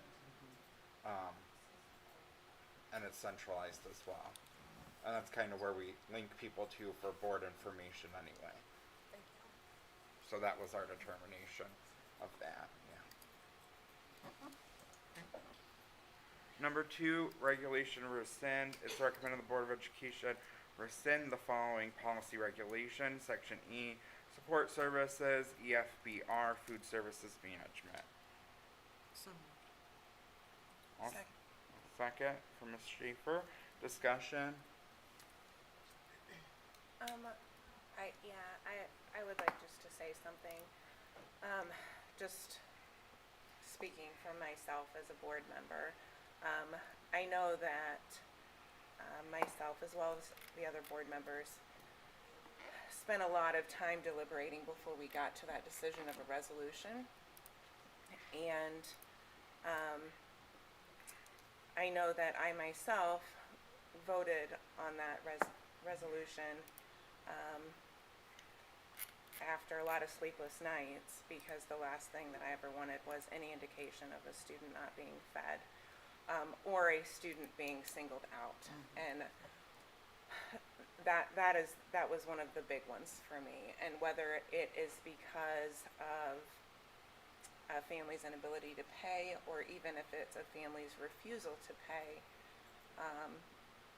for that to fall onto the student, for me, it gave me some sleepless nights. And so I've always told my children it's okay if sometimes you have to admit that you made a wrong decision,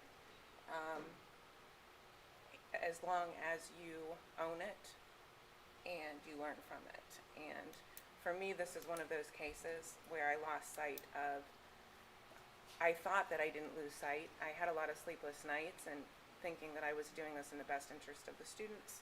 And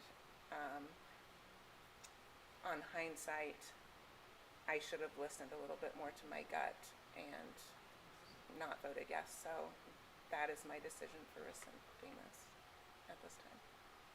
And I've learned from it. Thank you, Ms. Coco. And I'm glad you went first too, because you basically said everything I was thinking as well. And I think that it's important to note that your intended thought process isn't necessarily what you're putting out there projecting either. So even though I know that we all had good intent, it just wasn't it didn't come across in the way that it was, intended to come across.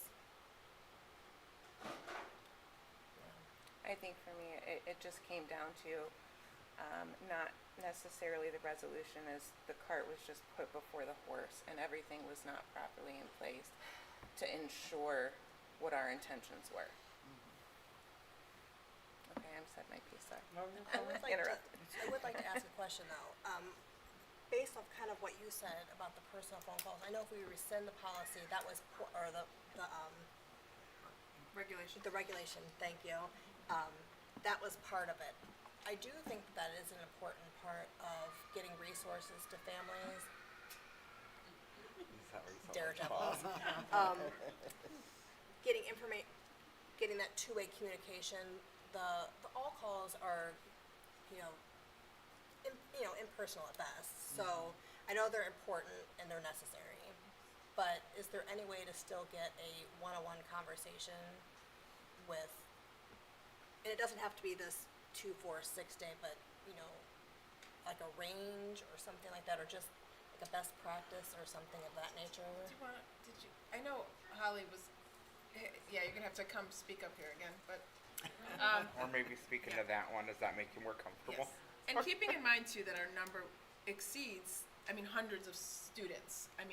It's a lot. So yes, we do have to divide and conquer. Like, I couldn't expect the high school principal to make 100 phone calls, Well, right? and it So, wouldn't but be we the can same, certainly. it wouldn't be Yeah. calling the same family over and over and over Yeah, again, but it would be a right. reach out, Just like, reaching hey, I out. wanna touch base with you, I've Yeah. seen there's something going on. Yeah, and I What think can we Holly will be do? able to tell us a little bit more about that. Yeah, so Chef Bill and I actually met on Monday, and he was able to share a list with us and the social workers for us to kind of review, because a lot of these families they already have a relationship with. So rather than a stranger calling, the thought was, especially some of our English language families, they've already started using a translator to reach out. And we've already found there's some cultural issues that were impacting. Right. This is one example.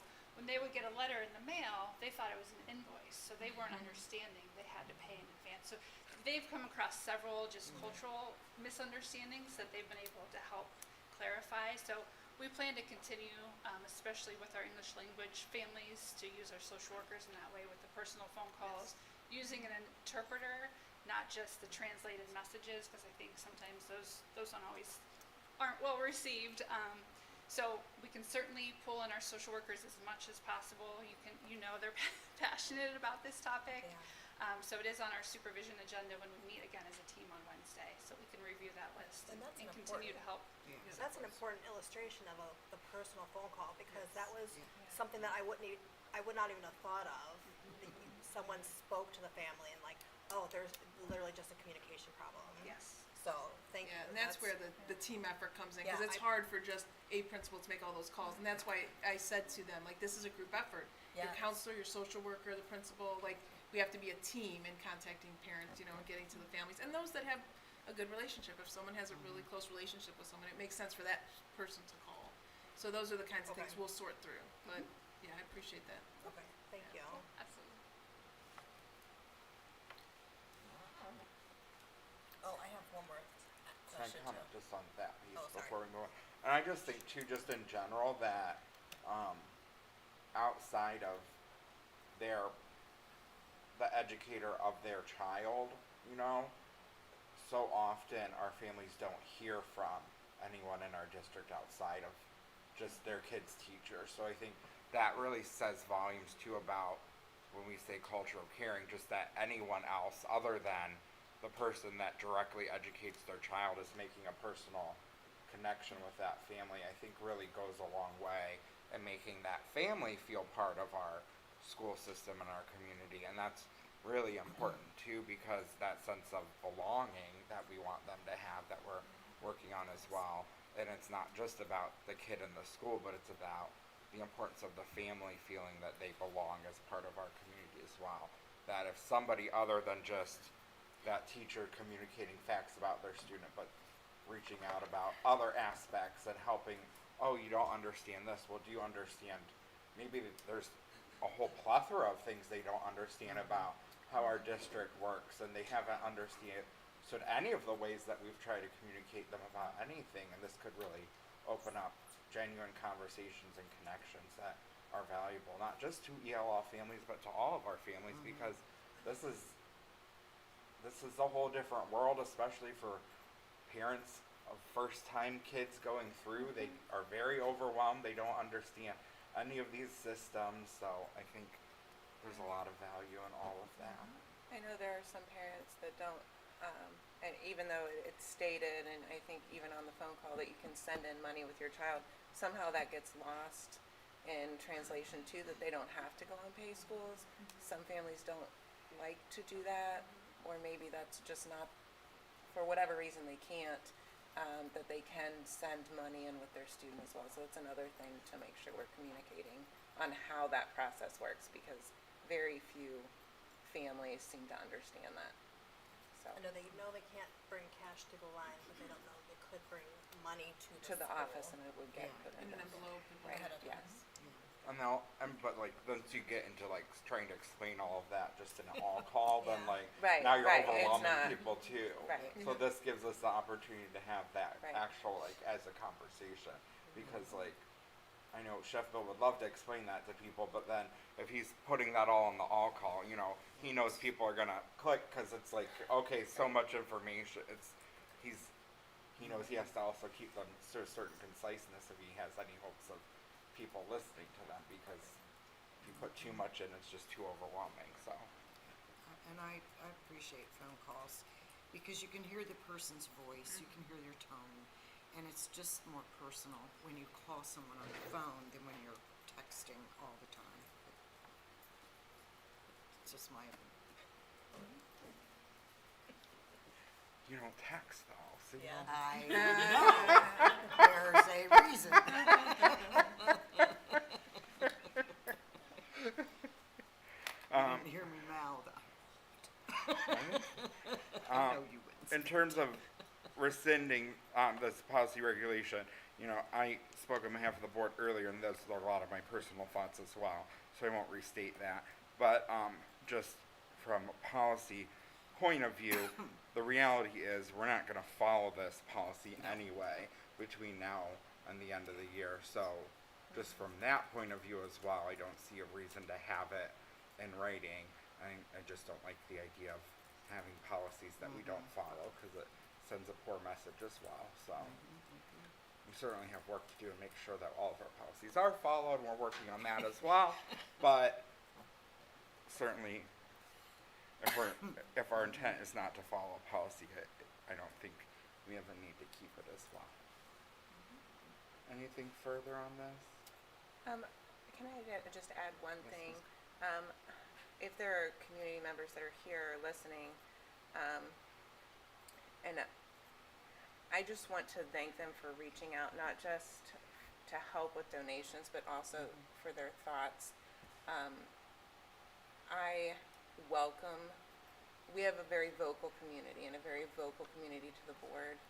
And I just want to thank them and welcome them to continue doing that, because we are here representing them and making our decisions for the students that are here in this community. So I just wanted to say thank you to them for giving feedback, and for any time that they give us feedback on anything, because it's important, and I just want them to know that whether or not what we do changes or not because of that, I always take in their feedback with a lot of thought and reflection on what we're doing, and it does always bring the focus back to why we're doing this. So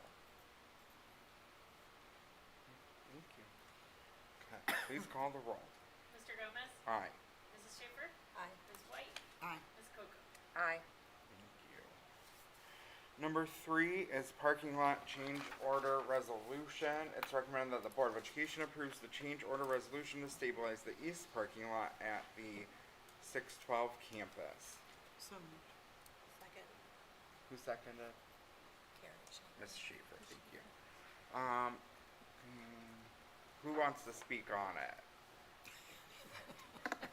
Who come up to the, thanks.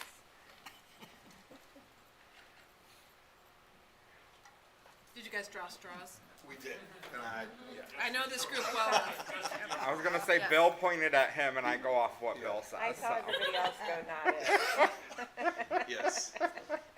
Yeah, so just to talk about it, this is just a quality control check. We have, you as a district have an independent testing agent, and as part of that process, they inspected the area in question and made a written recommendation, and then those written recommendations were reviewed with your designer, our partner, and their consultants. And this was basically the end result, which was, you can do several different options, but this option was to cement stabilize that area. And it's also your bus parking lot, so we want to make sure that it's of the highest quality. So that was the intent of this change. Can you just explain what cement stabilized means? Is like I know we did like the Ram aggregate piers. Yes. Now this is cement. Can you Yes. just help us? It's a soil improvement. Okay. Right, so you take the material that's there, and they bring a really fancy rototiller in, and that rototiller is connected to a trailer that injects Portland cement into the ground at a depth and a percentage recommended by the geotechnical engineer. And then that rototiller grinds the Portland cement into the ground, and they also inject a certain amount of moisture to make sure that the chemical process for the Portland cement takes place. And what that does is it bridges any unsuitable soils, as we classify them.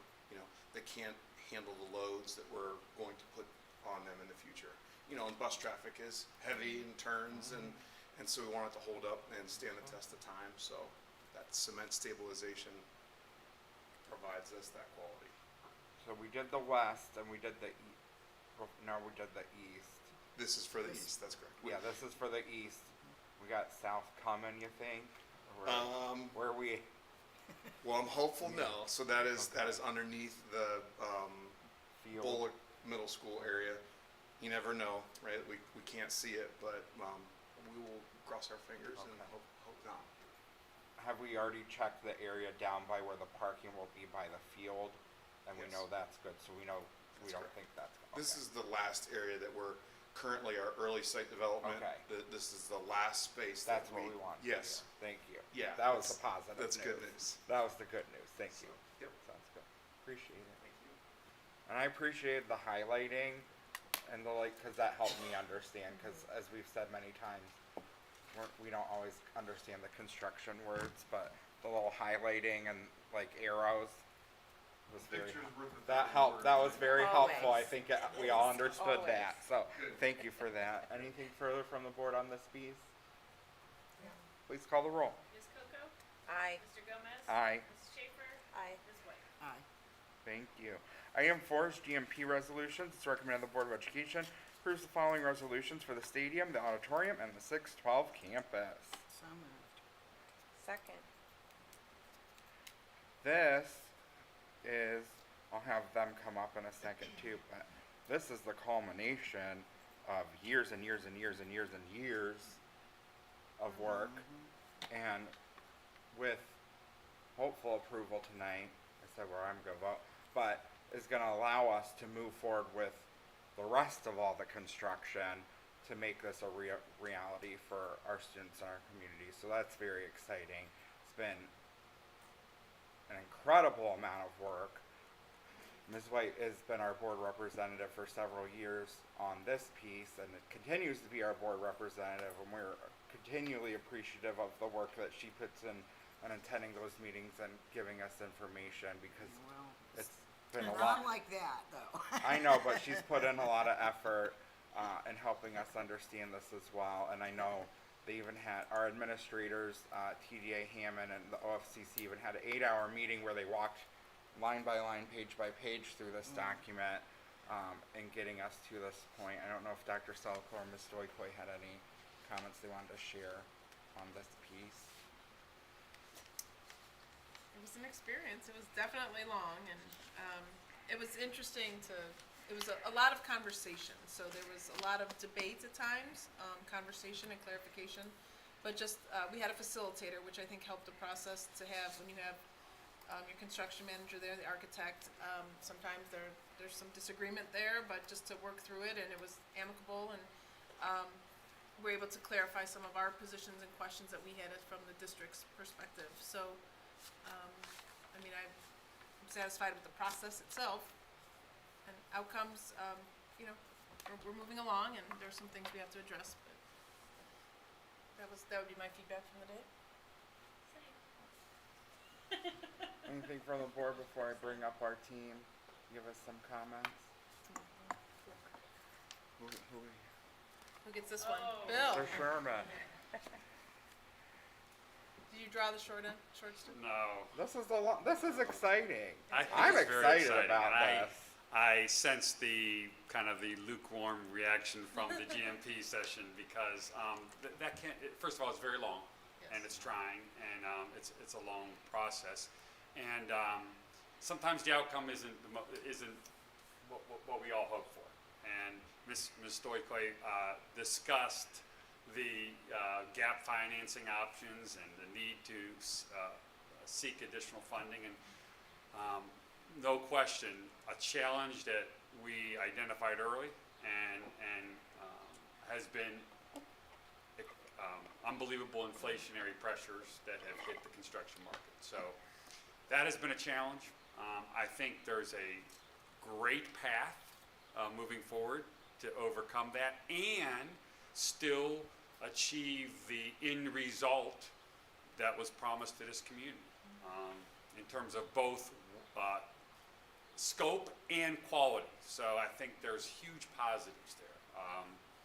But I totally respect that it's a long day to sit through all the GMP elements. But these two GMPs, they're guarantee maximum price proposals. One is for in essence, the new 612 plus the auditorium. And then the second one's for the stadium, and that was kept separate only because the state does not participate in that second GMP at all. But collectively, the two GMPs will do exactly what Mr. Gomez indicated. They provide the launch pad, if you will, for the start of the building construction. So everything we've seen out there, while exciting, it's about to get a lot more exciting. With the board's approval today. If the board approves this, we will immediately enter into subcontract agreements, and then in the course of the next couple months, you'll start to actually see the building taking shape. So I'm happy to field any questions that the board has. Any questions for Hammond? I shared with I've asked a lot of questions. Lucas and Jeff beforehand that I ran in at the grocery store with people that live on 13th a few times, and they've been very, very positive, feel great about how they've been treated throughout the process, and stop me to make it a point to point out about how positively they feel about how they've been treated. So since you're here, I wanted to point that out as well, that the neighbors feel that they've been treated very respectfully, and just that's very important to us. We've overly emphasized that to all of you from the start, so we have to thank you for meeting that expectation that you set for yourselves as well, so we appreciate that. Well, thank you. No, it's absolutely, as you pointed out, that was one of the board's goals and the district's goals from the onset, so to be good neighbors. And so then, as we move into this more intense construction season, will we be planning a meeting with them as action ramps up, just to give them a heads up? Gonna be a little bit more dust, a lot more noise, a lot more. Absolutely, Mr. Gomez. I think that's noteworthy. We have an important meeting coming up next week to meet with the CLT group. We think then it would probably make sense and within the next couple months thereafter to meet with that same neighbors group, and just to give them an indication of where we are and how things are progressing. And honestly, once we get to the point where the building gets enclosed, That's smooth sailing for them, but for them, in between it's a lot, here and there, it's they will the have, rough part. as being a neighbor to a construction site, they will have endured the worst of it, I would tell you.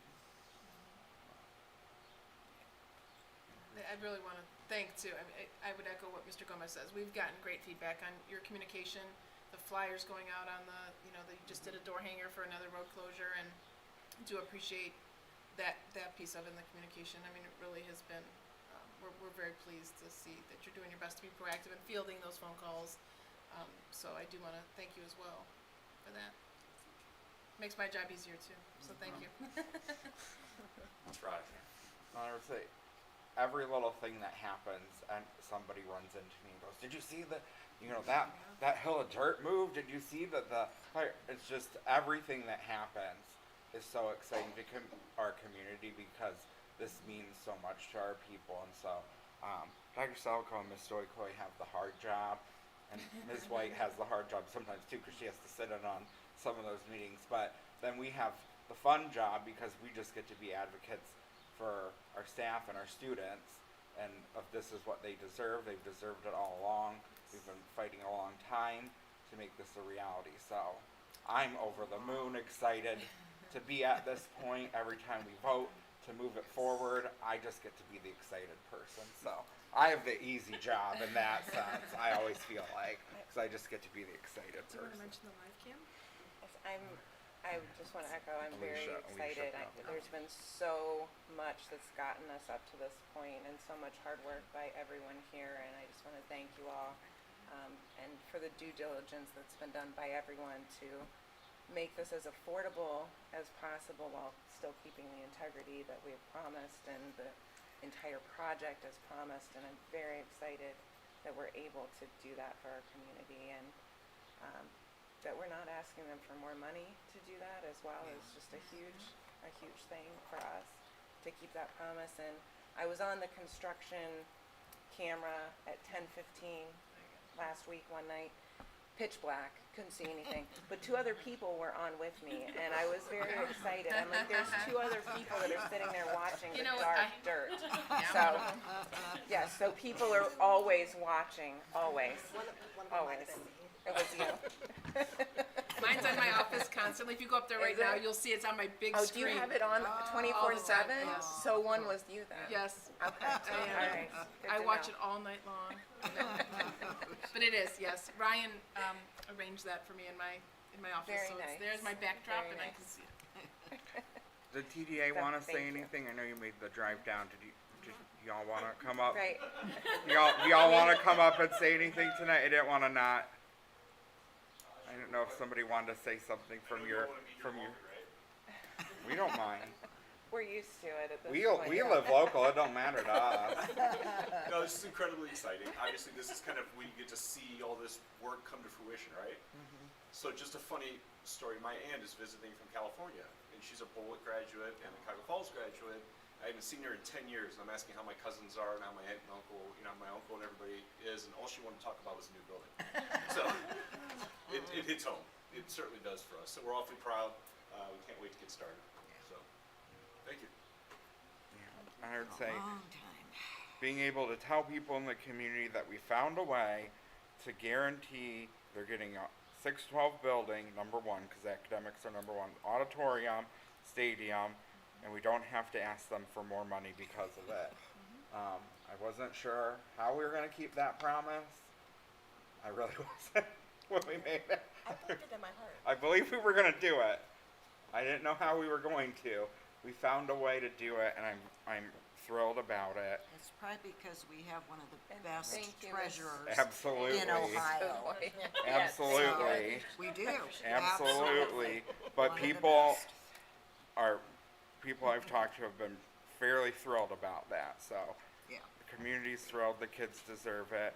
And I would just note, Mr. Brigotti's not here, but he's working a lot on this, on the building project representing our district at a lot of these meetings. And even still, doing his due diligence with members of his team. They've been making field visits to other fields, identifying turf. He said he feels like he's a turf salesman because he's learned so much, but making sure that we get, a turf with equal lifespan of anything we would do, but for the best quality we can get for the best budget we can get. So continuing to spend time value engineering these little pieces. So we appreciate the work that people are continuing to do. It's been really humbling, the amount of effort people just have put into this on behalf of our community and our kids. Anything else? Okay, let's vote. Ms. White? Aye. Ms. Coco? Aye. Mr. Gomez? Aye. Mrs. Schiff?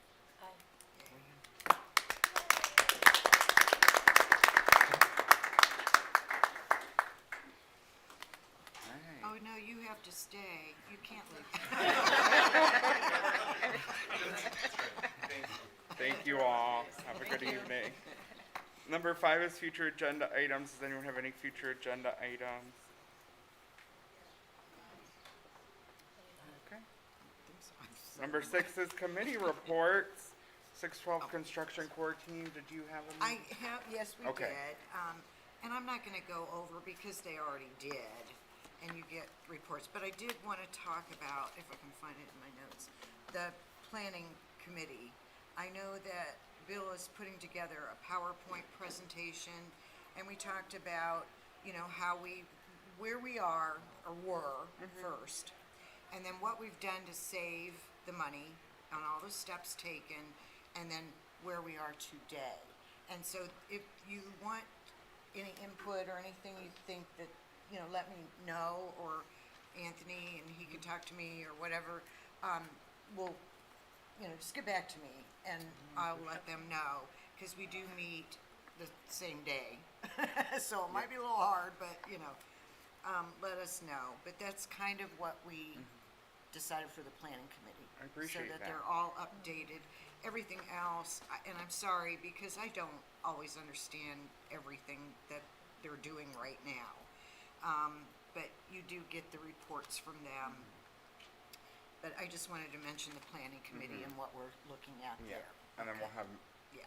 Miss Joy Clay-Zubin in, to make sure she explains the caps and Yes, the interest rate yes. and all those pieces and parts that she did as well. Because I did ask some questions, but they. You asked some finance questions? Because I didn't understand the cops, so, you know, yes, I did. Look at you! So, Let Ms. White go. so any rate, that's all really for that. I hope. That's good. Good. Board policy, we reported out with our first reads. Contact us if you have any questions. Business Alliance Council, Ms. Coco? Yes, we met yesterday, and there were quite a few of the administrators, specifically from the middle school and high school, that were not able to join us yesterday due to state testing. That being said, there was a really good turnout of our business members yesterday. So we started with a presentation through Zoom from Miss Becca Rogers, and in regards to school links, which the school is already using. Our district's already using that for students to register for their classes for next year and things. They've just started that. But they have something that can be added on, where one of the goals is to create a place where employers can have opportunities for the students, and the students can reciprocate back and forth. Schoolings already has a system where that would be set up and secure, and our students are already using it, so it seems like a no-brainer for that to be a possible solution to that instead of reinventing a wheel. It's $1 per student. We're already paying for the service. It's an extra $1 per student for that to happen. So that's something that may be coming down the line for our district. And then we met into our small groups and started on goals. And Dr. Selico asked that if there's anything that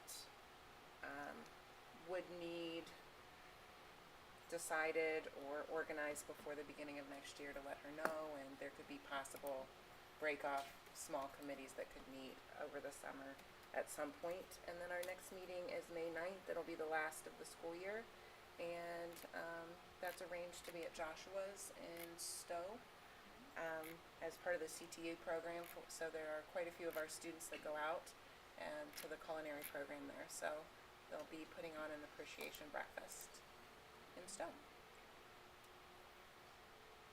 Thank And there's you. gluten-free options. Special Sorry, for I had you, to Miss add that. Coco and Christine. And for, yes. And corn-free.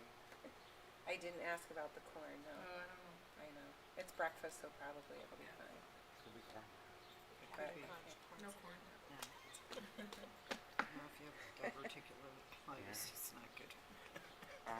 Foundation Alumni Association met yesterday. I missed the meeting because we had the care dinner, but as a reminder, our scholarship ceremony is Tuesday, May 9th in the high school auditorium. Legislative liaison, Mr. Harris isn't here. They are on their Easter recess, but they come back next week, and as we've discussed, the House omnibus budget amendment will be released, so we'll be watching for that. Student Achievement Liaison, Ms. White, did you have anything? No, we'll meet on Monday, April 17th. Thank you. Comments? Up first tonight is Mrs. Schaefer. Oh, on first Skype. Well, we just got these very cool, transportation related, are these invitations to Yes. the Yes. art walk, April 19th. Mine So is cute. a VW Bug. It's so cute. It's the, what? Oh, sorry. It's like a little suitcase that has the Yeah. things that are going on there. I don't know if I should draw attention to the celebrity scoopers. There will be celebrity scoopers at Metropolis, popcorn. I noticed certain ones from 6 to 7 that evening. Did you notice those, Could you Mrs. show me Schaefer? where it is on here, because I wanna make sure. If I you can looked see right it. here under, it's on the, if you just open it up, it's on the second page. Mm-hmm. So celebrity scoopers from 6 to 7. Mr. Anthony Goins, Mrs. Carrie Schaefer Oh, wow. will be scooping popcorn. Sounds like a good So I time. think that, that'll be the hustle and bustle time. You'll have Yeah. already done your first hour of the art walk. You'll need a little break Little- to refuel for the last hour of Refuel the your vehicle. refuel your vehicle, your transportation. We will be wearing matching hats Just saying. Hey, and you gotta Very give us the exciting. mayor. he's not gonna wear a hat, so We gotta come up with something good. I don't know what's gonna be. Good luck. good and luck to you. Good luck to 6 you. to 7 is where it's at. 6 to 7, that should be a great time. And and about the art walk too, how many years have we been doing this? A number of years. This is 20, 9th annual. 9th. yeah, I was gonna say It's always a good time. I 2015. remember one year it poured down the rain, and there were still people walking around downtown in the pouring rain. It's better and better every year. Oh, 9th annual, I see it right at the top. It's better and better every year, highlighting artwork from all grade levels. And so the musical is this weekend. That I'm excited for. And I think I've said enough. Thank you. Thank you. Ms. White, you're up next. Yes. I just wanted to take a little time for a shout out to Art Sparks. They brought in all the 4th grade students to do this wonderful dance. It was the hummingbird, and wow, it was fantastic. Just to see those kids, I mean, they run and jump and run and jump, and just getting them to get in there. These students over here this time, and then these over here. I don't know how they do it. It takes a lot of time and effort and coordination, and just amazing show. Also, I attended the care banquet, and that was so wonderful as usual. And I do want to congratulate our new black tiger baby. Congratulations, AJ. It's so wonderful to have a new little black tiger among us. So, and I do, as always, have an article. I'll try to make it short. But what does research say about the texts we use in elementary school? I'm not going to read all the research they did, but they did a lot. I just want to read some of the findings. What the research means for practice. One way to expose students to more complex texts is to organize instruction around topically connected texts. Texts on the same topic are likely to share vocabulary and the familiarity with terms that students have acquired from simpler texts will enable them to read increasingly challenging texts. For example, in the storybook Mummies in the Morning, students will encounter words such as sarcophagus, mummification, so on. Familiarity with these words will mean that students can attend to learning more technical words such as natron embalming and so on. in the informational text Mummies Made in Egypt. Some of the new insights was, of course, and we all know, background knowledge, how important that is for our readers. Before we have them read, we need to give them all the background knowledge so it enables them to comprehend and understand what they are reading. It turns out, in fact, both narrative and informational texts are extremely important in knowledge building.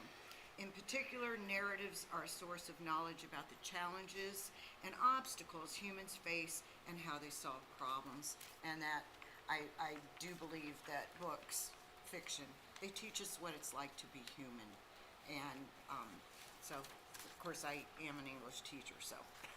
But what research means for practice, topic clusters in elementary classrooms can include both informational and narrative texts. Thematic clusterings can also emphasize one text. So, example, if they want to read biographies and then compare how they are written or whatever, and then they engage with both narrative and informational texts. Ensure that students attain the deep and wide knowledge that characterizes proficient reading. And I'd really like us to think about that, where you have a unit, but it encompasses whatever that unit's, whether it's, I know in elementary grades, what I did was like War and Peace, and we read all throughout, different things. You could show the Trojan War and work about that, but then you could talk about this war. But more importantly, you kind of connected them. For civil rights, same thing. You read fiction, but you read nonfiction, and you connected with African American women, children's rights even, and so on. And I think the students really learn from doing it that way, and I hope we're going that way more and more. So it's just that they do need different formats to access the text, and that does matter for reading development and comprehension. Evidence broadly suggests that reading on paper rather than on screen promotes better comprehension. Moreover, it appears that students' quality of engagement is higher when reading on paper than with digital tablets. And that's even true for audiobooks. They hold few benefits over print for most students. However, when you have a child who is an English language learner or somebody that's really struggling, they may really be helpful in that case. So that's kind of that article really in a nutshell. I didn't want to read the whole thing, but yes. All right. Ms. Coco. Yes, I know we kind of went over the list of all the amazing events that are coming up and happening. My daughter is very much looking forward to going to Shrek this weekend and bringing a friend with her who's never seen anything at the high school before, her friends. So, looking forward in bringing her. There's also a talent show that night at Silver Lake and a game night at Bullock Middle School. And I want to say I really appreciate how the Bullock PTO and the Roberts PTO have started partnering with some of their family events, especially in anticipation of the new 6 through 12 campus. It's really cool that they've started that already and started to collaborate on events between the two. Very excited about the art walk, even though I am not a celebrity that evening and I'll just be walking. Because of your corn allergy. But I can't scoop corn because of my allergy. I will peek my head in and say hi, but I can't hang out in Metropolis. From 5 to 6? Sorry. From But 6 to 7. maybe I'll pop my head in You gotta- twice because I can't choose sides. That's I'm not, right. I don't like to choose sides. You Don't gotta make work me. harder. I'll pop in twice. But I'm very excited about doing that as well. Yes, I will pop in. I did want to mention Literacy Night that was at the Cuyahoga Falls Library last week. Everyone did a great job putting that on, and thank you to the Cuyahoga Falls Library for hosting that.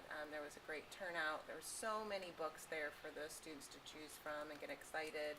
I know one friend of mine posted a picture of her son getting his library card. And the kids got to check out the makerspace. My daughter loved creating buttons and is asking to go back and make more. But it was a great evening there at the library, so I just wanted to say thank you to everyone there, and congratulations to Ms. Trinuccio and Mr. B. How can you not smile and just have a little bit of your faith restored in humanity when you see people like that are coming in for our students? So, just congratulations to them, and welcome, Mr. Elder, to the district. We're very excited to have you here. And somehow, when I came in, you were on the phone, and I heard you say, Miss Coco just walked by, was saying hi. I'm like, how did he know my name? And I walked by. So either you researched me, or you can see really far away from my name tag. Either way, I was impressed. So, welcome. Okay, I'm up last for comments. We had our Northeast Ohio Regional OSBA dinner, spring dinner, a few weeks ago now, out in Trumbull County, and we had a nice presentation from Kevin Luck from Pepple and Wagner. He gave us the update on the changes from the state auditor's office about levy campaigns and what we can and cannot do. It's definitely going to be a change, so that was really good information. Got to sit with the folks from Cleveland Metropolitan School District and had a nice time with them as well. Eric was there as well. So they said it was okay that we stole Dr. Salko from them. I don't know how to take that. No, I'm just kidding. They said it was okay because she went to a good place. Too bad. Art Sparks was great. I took my kindergarten nephew with me to Art Sparks. He likewise had never been to anything in the high school auditorium, and I have to tell you, I've been to a lot of events in the high school auditorium, and I went to the evening performance of the Art Sparks. I don't think I've ever seen that many people in the auditorium as there were for that evening performance. It was incredible, and I think that was a new thing to have the evening performance, and that sure did pay off because, wow, there was well over 1,000 people there. It was incredible. The energy from the students was amazing, and then my nephew was excited because he knew 6 people, so he was very excited. But it's good for our kids to support other people. But I really love that Shrek was chosen as the musical because I've heard from so many of our families with kids in elementary school about how excited they are to bring their kids out to see that performance, and I just think that doesn't always happen in our district, so it's nice that that is happening where our elementary families are coming out to see a high school performance with their young families. So that's a really wonderful thing that I've just heard so many families are doing, and I know that we're taking my nephews as well. The literacy night at the library was likewise fantastic, and Mrs. Schaefer and I were able to successfully complete the book walk, and we got our certificates to show for it. So Did you finish the book walk? we did get our certificates, so we were proud of ourselves. And with that, we'll move to item J, executive session. There'll be no action after this executive session, so we'll stop the recording and live broadcasting after this vote. We just always make that disclaimer so that those listening are aware. So item J, executive session pursuant to our Ohio Revised Code, section 121.G1 and 121.22G4. It is hereby moved that the board adjourn to executive session to consider the appointment, employment, compensation, and promotion of a public employee or official, and to prepare for negotiations with public employees concerning their compensation or other terms and conditions of their employment. I'll second. Please call the roll. Mrs. Schaefer? Aye. Ms. White? Aye. Ms. Coco? Aye. Mr. Gomez? Aye. We'll be in executive session at 7:48.